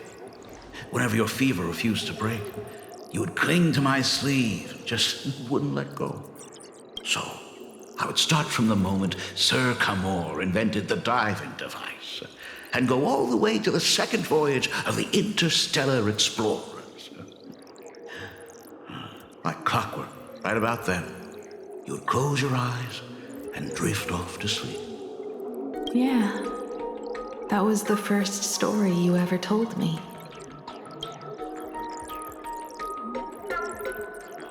And the very story that helped me make up my mind. Even if I could never leave this place, if fixing the Express meant sending just one soul to the stars, that would be enough for me. Yet before I knew it, I'd already traveled far beyond anything I ever imagined as a child. I think I understand how you felt back then. Perhaps one day, I'll set down my duties as the navigator and come back to this place too. What about the Astral Express? A crew of the most incredible nameless will keep the Express sailing on. Like a teacher watching their student, or a father his daughter. I understand that feeling. Then your dad will always be here at home waiting for you. So, what is this important thing you need to tell me about? Yeah. That important thing. Dad, are you hiding something from me? I knew I couldn't hide it for long, Himeko. I am sick. What? This isn't the right place for this discussion. Let's go to my office. So? It's the weathering curse. I know what you're about to ask. I do not share the Graphia lineage, which is why I believed I could find the demon from beyond and save you and your mother. But in the end, Ryusuke was just a useless man who couldn't save his wife or daughter, or even himself. Tell me, what happened in the past 15 years? You've seen my portfolio, haven't you? Those worlds are just like Planarcadia. Every single one of them has fallen victim to the demon from beyond. In those places, luck is a very real thing. And the demon from beyond can manipulate misfortune. What does that even mean? In ways beyond comprehension, you feel misfortune crashing down like a tidal wave. Solar storms, diamond rain, system failures, one disaster after another. But if you make it out alive, bizarre strokes of luck come swarming back to you. And so the cycle repeats, washing over the world, tearing it apart. It sounds more insane than the Phantasmoon games. The universe is sheer madness, beyond all reason. I survived over and over, yet my body has become as fragmented as Graphia once was. Is this his way of torturing the rebels? I don't know. But by the time I realized it, there was no escape. Why didn't you tell me earlier? I could have reached out to the IPC's doctors. It's no use. I've been chasing after him my whole life. I know him better than you do. Himeko, remember when you first learned to paint? I told you then why we must paint the beauty that we see. Because the ugly, the despicable, and the cowardly, they endure forever through evasion, like beasts driven by survival. Beauty remains ever fleeting. Just as heroes find their end in sacrifice, and stars dissolve after they shine, humans have surpassed their animal nature. We face our pain and our end to win a dignity that the vast universe cannot ignore. So we must capture what is noble and bright to show that such things truly lived. As for the barbaric and the low, they will endure regardless, needing no witness to their existence. But Himeko, you are no longer the one who paints. You have become the very splendor that I strive to capture. Fate works in mysterious ways. I'm so glad to see you once more in my final moments, watching you fulfill your childhood dream. You are standing before me as the navigator of the Astral Express. I should have come back earlier. I'm so sorry. No. I am the one who came back too late. I've thought about it 1,000 times. On that final night of the Bloodstained Games, if only someone had been there to sit by your side. After everything, does this tardy father still even deserve to hear what his daughter wants to say? If you're willing. Thank you, Ashveil. Thank you, Himeko. All of this happened after you went away. You were jumping from one job to the next, and for 4 long years, I had heard nothing from you. During those 4 years, I found the stranded Express deep in the canvas world and kept trying to repair it. Watching the Phantasmoon grow fuller, I remembered the mask that had been handed down through our family for generations. If I could claim victory in the Phantasmoon games, then perhaps by harnessing the divine authority of elation, it might just be possible to set the Express in motion once more. But the Herald of Death was a complete madman, and he smashed every dream to pieces.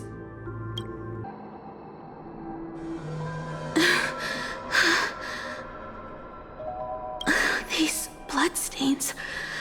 The Herald of Death is heading to Tufbrook. He's already killed so many people. When will it be enough? Himeko, are you afraid? You're asking if I'm afraid? Of course I am. After seeing all that carnage along the way, Belle, Mia, everyone was splattered everywhere. Like spray paint. Twisted and crushed. They watched themselves turn into... while they were still alive. But Himeko, I'm here for you. I'm okay. I'm fine. If I don't stop him right here and win the Phantasmoon games, there will be no tomorrow for anyone, let alone a new journey for the Astral Express. And someone needs to avenge those students at the academy. That is not your responsibility. If you... I know hunting down the Herald of Death isn't my responsibility. If I turn around and walk away, no one will blame me. That is not your responsibility. If you are afraid, let me handle it. But I am already here. I can't let him get away. Yeah, I'm not really scared anymore, really.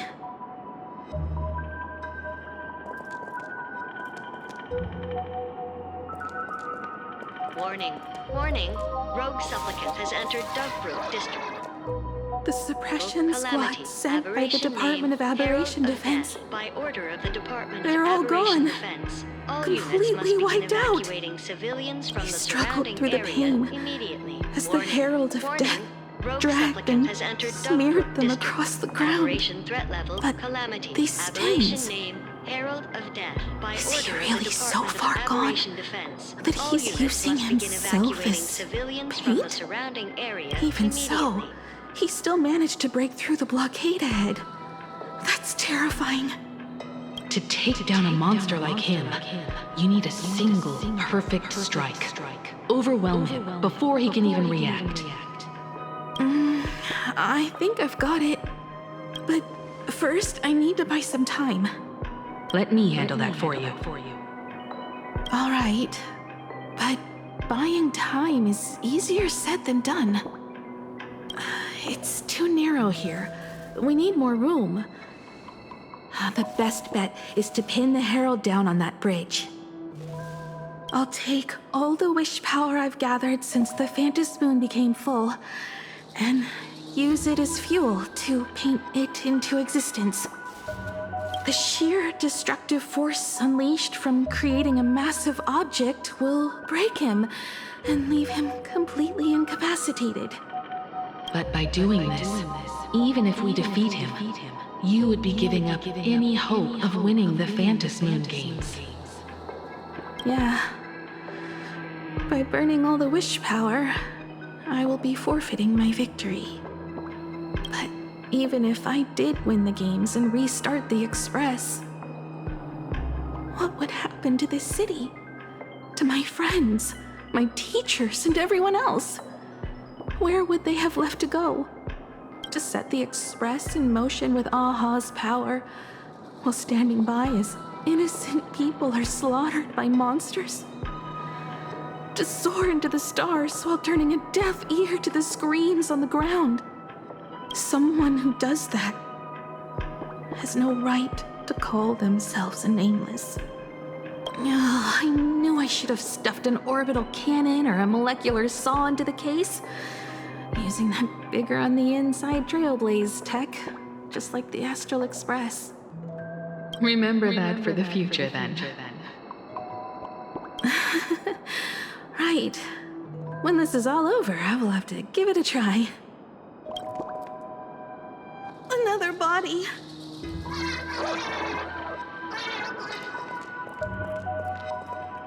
Black Birch. Guess he was after the Herald as well. Black Birch, the masked fool? The one who turned Gotham City upside down not long ago? Only 2 supplicants are left in the games now. In other words, we are the last hope for victory over him. Just like those legends I grew up with. A hero confronting a monster to protect everyone. Now that responsibility falls to me. I will take him down. After that, I will repair the Express myself and see it fly over the horizon and break out of the atmosphere. What a beautiful sight that will be. Then consider this the first world to be saved before the journey on the Express begins. The very first stop, then? It'll certainly be quite memorable. The stench. It's about time.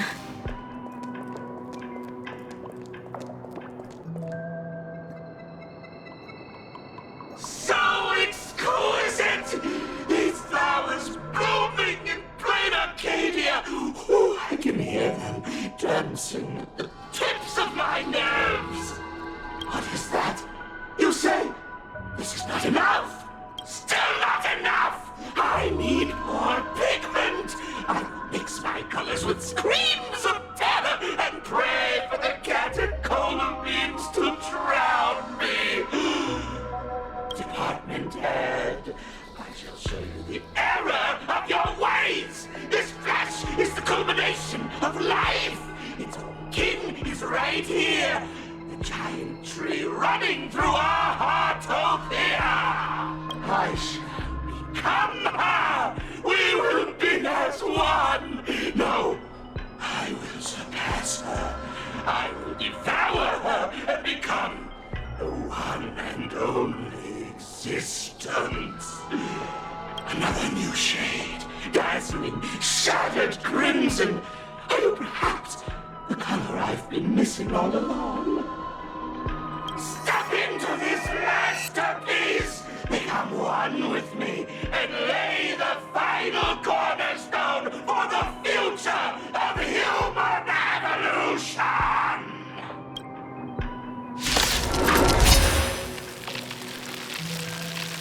Stop right there. So, you actually conquered the Herald of Death and set the Astral Express in motion once more at the end of the Bloodstained Games.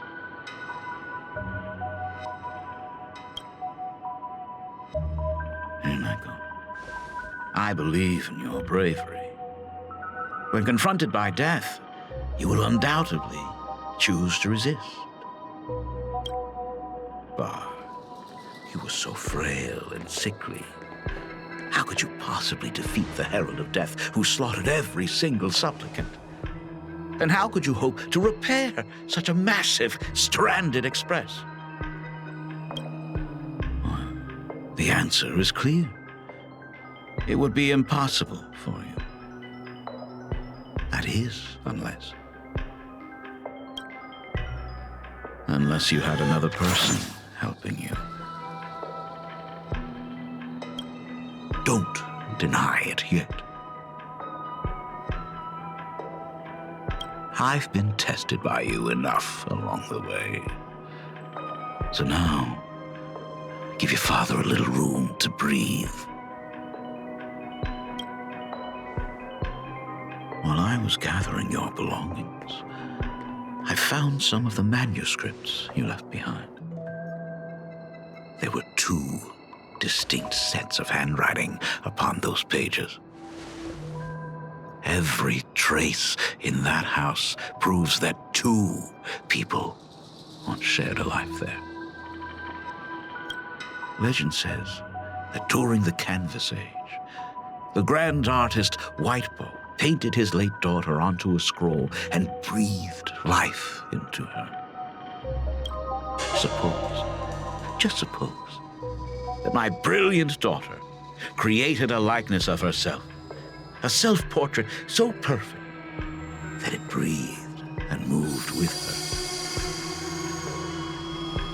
her. If that is the truth, then every mystery is explained.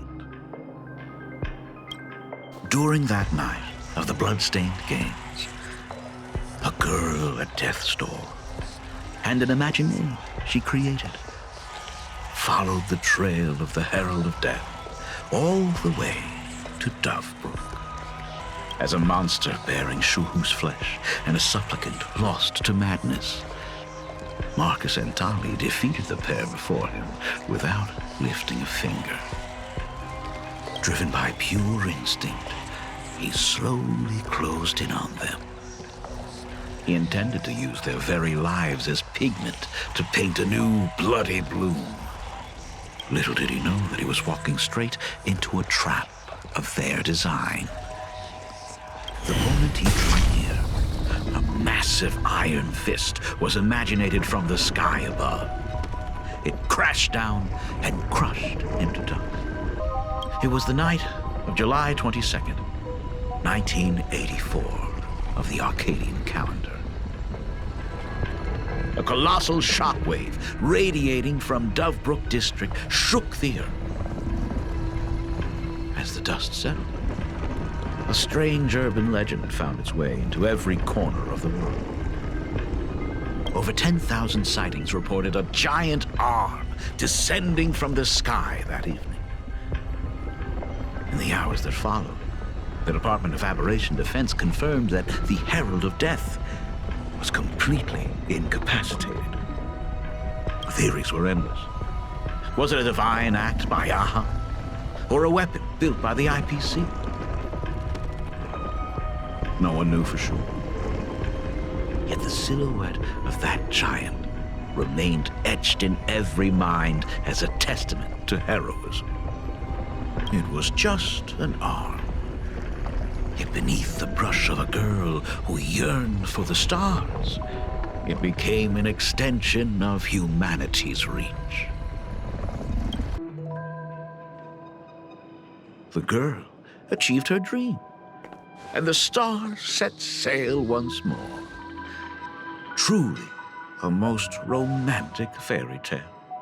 And now, unfortunately, I have to destroy this fairy tale myself.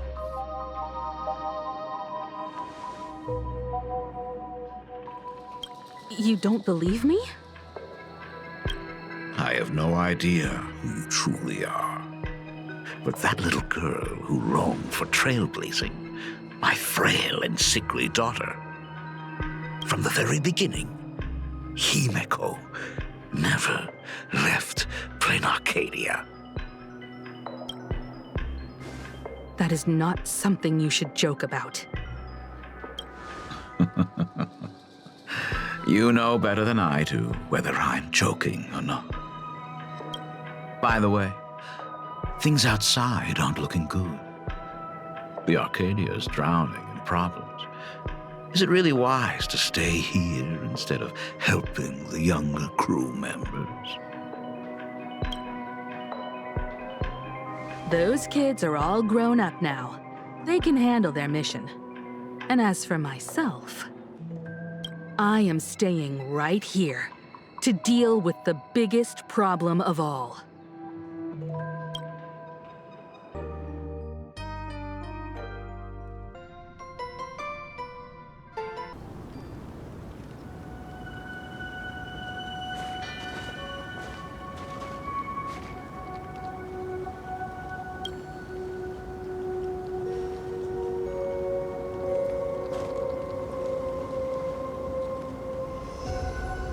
Are you intending to stay here until the outcome is revealed? It might take forever for him to return, or he might never come back at all. Or maybe, if I just complain and say, I wish Blade were here, he'll just show up. Anyway, it was his choice. We already said our goodbyes. Thank you for staying with him until the very end. Now, it is time to deal with your matters. Gray-haired girl, you seek me out with her token in hand. What is it that you desire? I don't quite follow. Our first meeting was just before we took the boat here. I only answered the call of wish power because of that mask. The one painted by Evanesia. Without it, I would not be here. So, who is this me you speak of? Me, of course.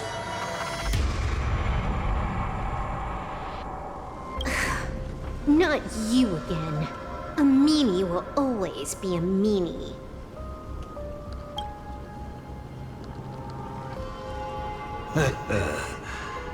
Misfortune and I share one thing in common. We both enjoy dropping in uninvited. A reunion after 1,000 years. Graphia, it has been a long time. Asat Pramad.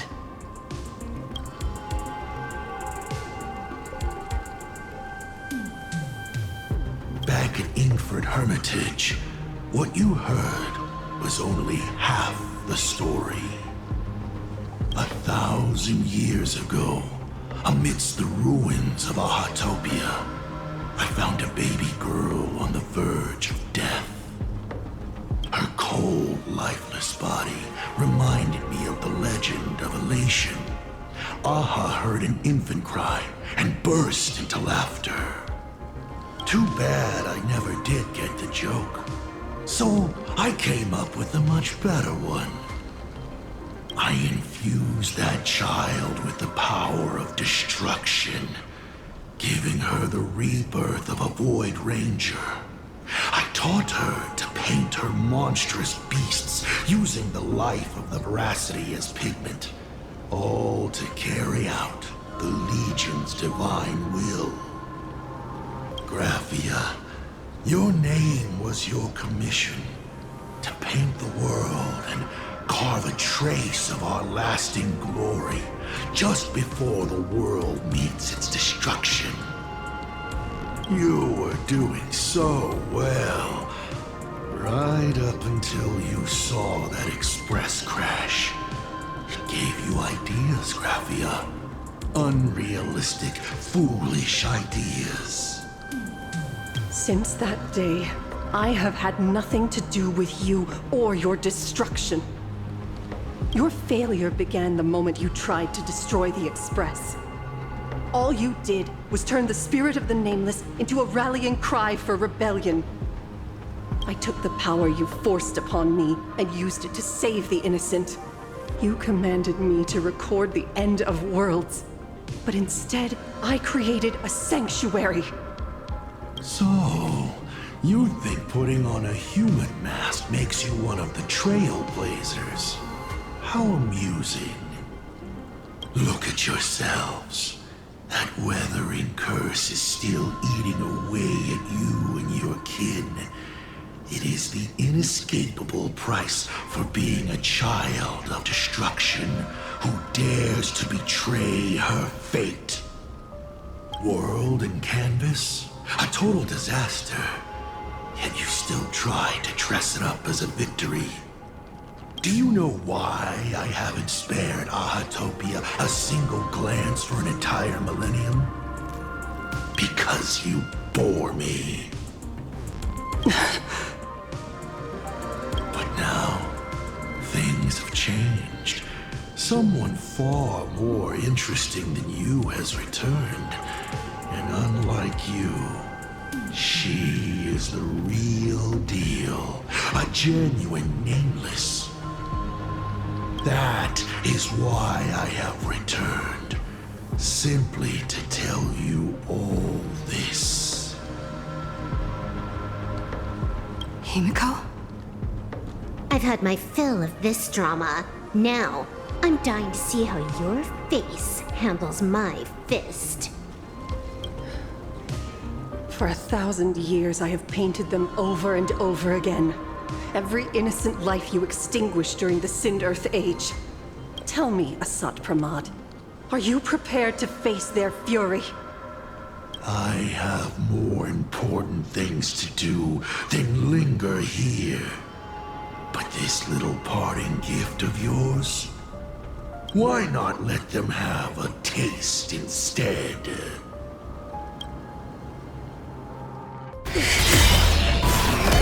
Come forth. Demonstrate your defiance.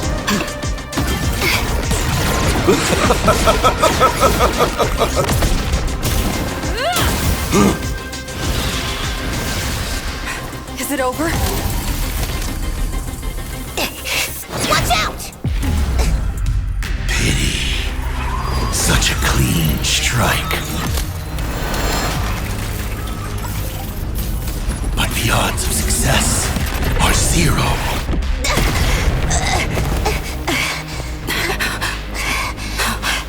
The restraint check failed? A 1 in 10,000 chance. The moment I cast the dice, the outcome is fixed. Remove the mask, protagonist. It doesn't suit you.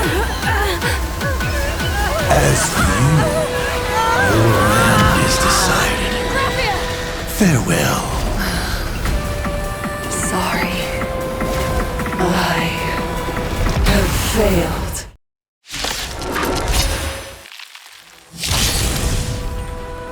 Minions of destruction! I will drive you all from this world! We must force her back to her senses.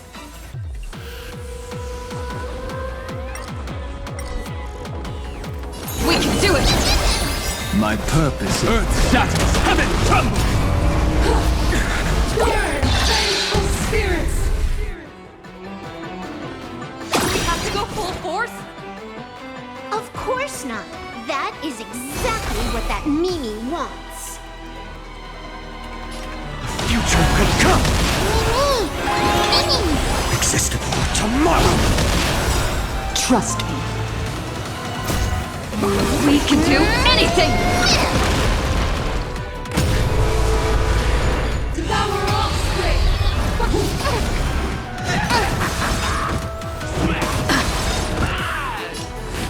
As we've written, My skin Just don't learn. Dragons soaring above the land! This is permanent! I've heard the call. Now farewell. No other future will come.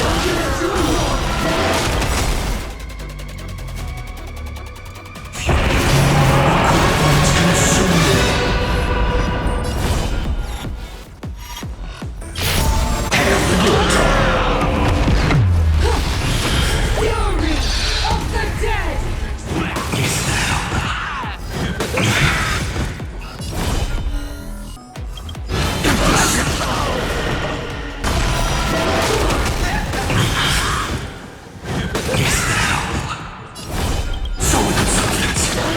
Please devour all!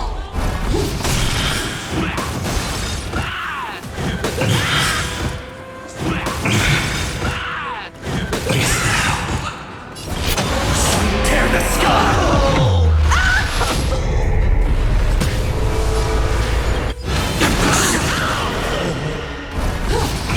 Turn, vengeful spirits! I'll never hail the new dawn. Devour offspring! Fight for me!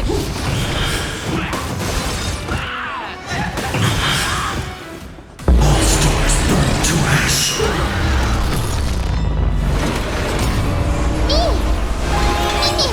Existence is no more tomorrow. This has been... Fury of the dead! My purpose is to protect. Earth shatters, heaven trembles.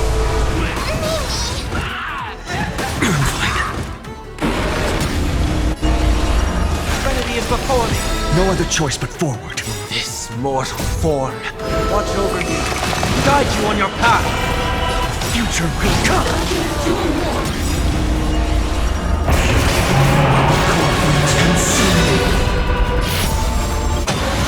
Tear the sky. Let please devour all!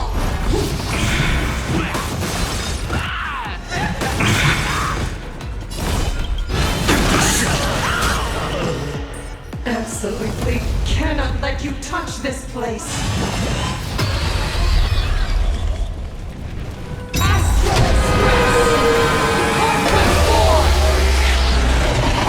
Express! We need to finish this fast and catch up to Asat Pramad. Looks like I have to use level 999 one more time. No need for that. If a sword is needed, let it be mine.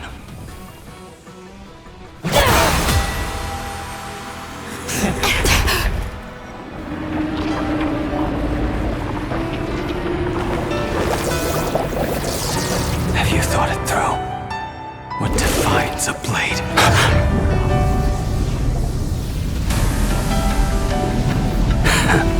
The sharpness that endures, after all has worn away.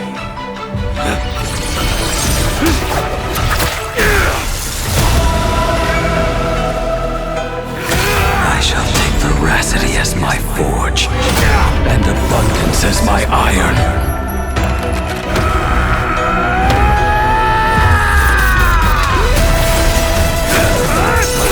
Die a thousand deaths. Tempered into a blade!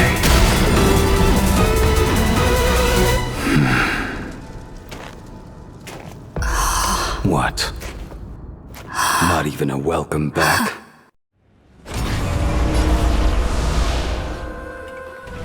Quincept's blood! Let greed devour all!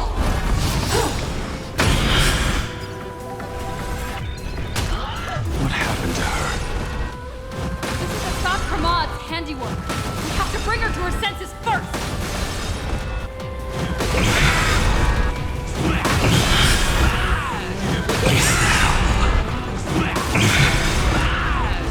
Let's strike! The flames are not strong. Hail the new dawn!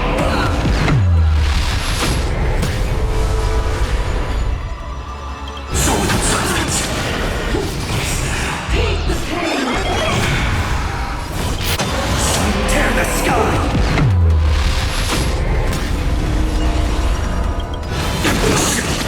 Power offspring! Fight for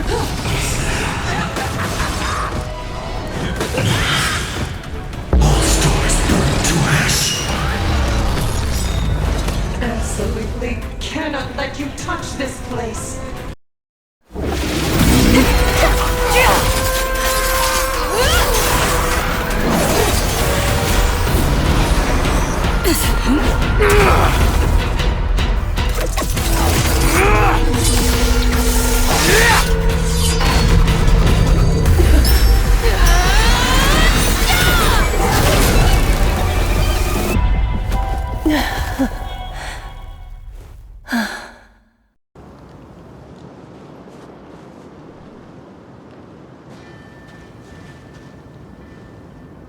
I hope I am not too late.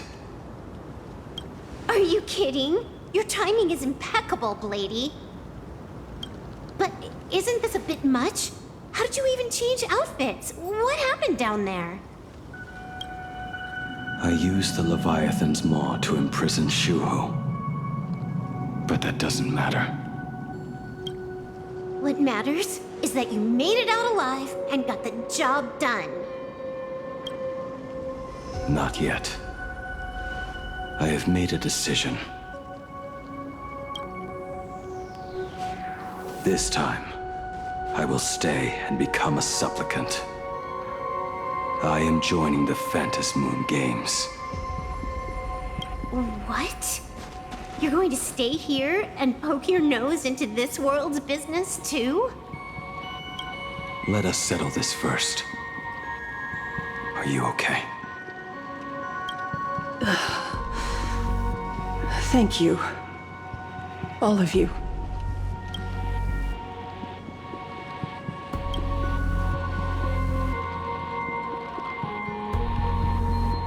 As long as the canvas remains, Asat Pramad cannot kill me. You have fulfilled what Evanescia entrusted to you. It was all me. For 1,000 years, I was the one obsessed with bearing every responsibility alone. Asat Pramad was right after all. I have been a ghost of 1,000 years past, arrogant enough to think my seal over the world and canvas was unbreakable. I really believed that accumulated wish power would be enough to strike him down when he returned. We are up against the same nightmare that survived a whole Cinderth age. The same monster that an entire era could not even overcome. Just how did he even sneak into the world and canvas? The first time I stepped into Inkford Hermitage, a strange Wispe tried to latch onto me, but it didn't succeed. Maybe that was the first step in Asat Pramad's plan to infiltrate this place. Then, He took on Graphia's form to tamper with my mask, and even taught me the way to summon the real Graphia. In the end, he got what he wanted. So, this guy has only been after one thing this whole time.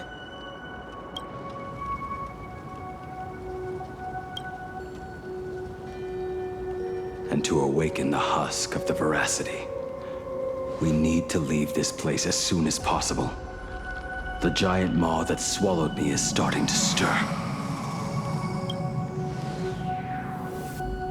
But he mentioned he had something more important to do. What is that even supposed to mean?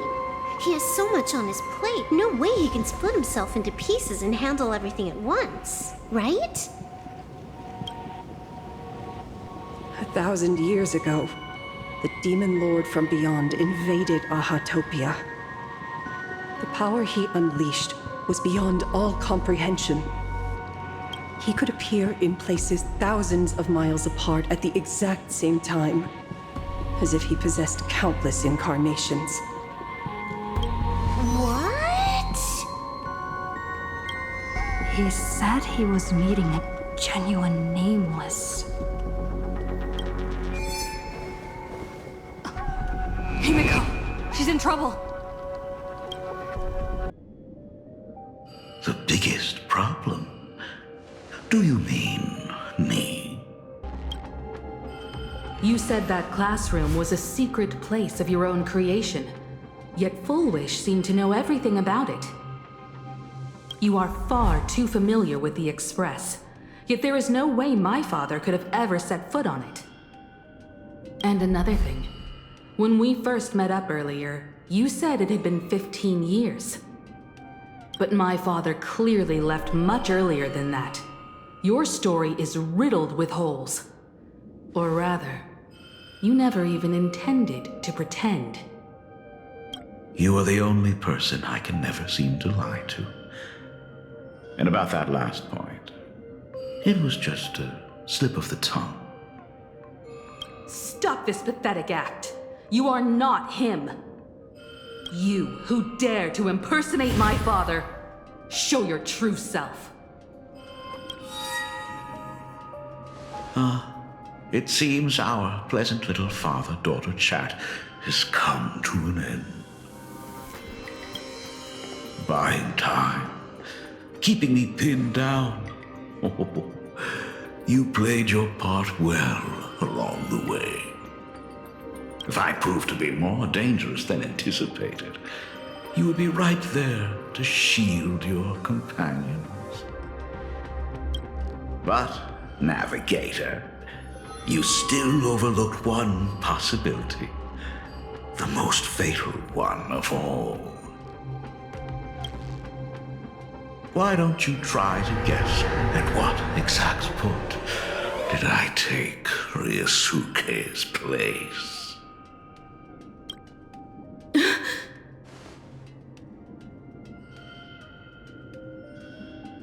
It happened on the day that man, in his desperate search for the source of the Weathering Curse to save his family, was destroyed by me.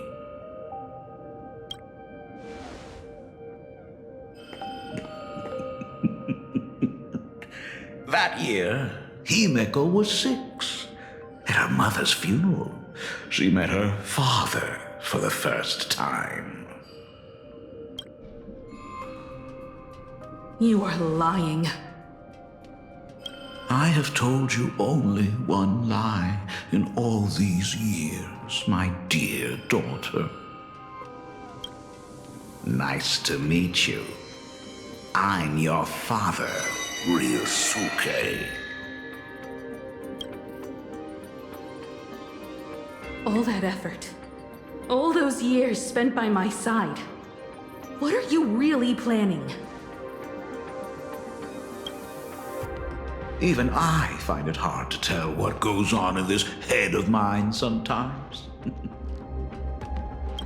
But now, as I look at your face, at that exquisite expression, it all makes sense. I had so much fun playing a father. And the best part, that was not even the most fun I have had today. Hey, can you hear me? Someone who looks like Asat Pramad just showed up at the tavern. We are under attack by Asat Pramad. Don Hung and I will do everything we can to cover Yao Guang. I've played along this far, so why not make it interesting? Let us add a dash of red to our little opening act. You have proven your theory by tearing off the mask of Ryusuke. As a courtesy, it's now time to strip away your disguise. The ugliest lie of the Trailblaze. The truth that has been hidden for 15 years.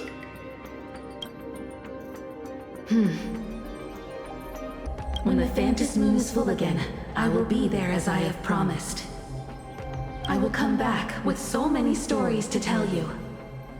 The girl looked up at the stars, but in her heart, she was terrified of setting out. She was afraid of the universe, and even more, she was afraid of the weight of responsibility. In the end, she left her wishes to someone else.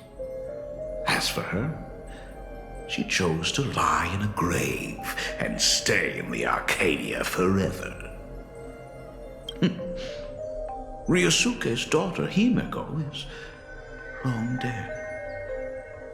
When she saw how vast the stars really were, she ran away, just as the Trailblaze will always converge with the destruction, culminating in awe-inspiring obliteration.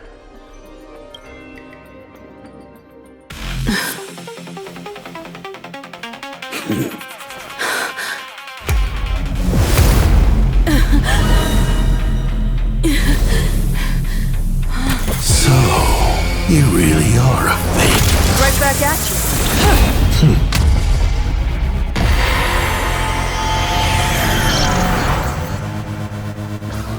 O denizens of this Arcadia, lost in its splendor, once I beheld the Ashveil Express rise again towards the stars here. Since then, you have known 15 long years of unbroken peace.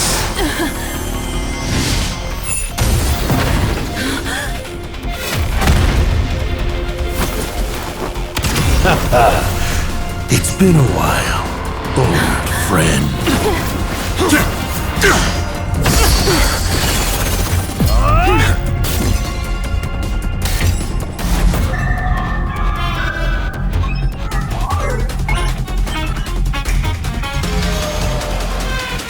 For 15 years it was Asat, who delivered every promise of beauty to this Arcadia in advance. Now,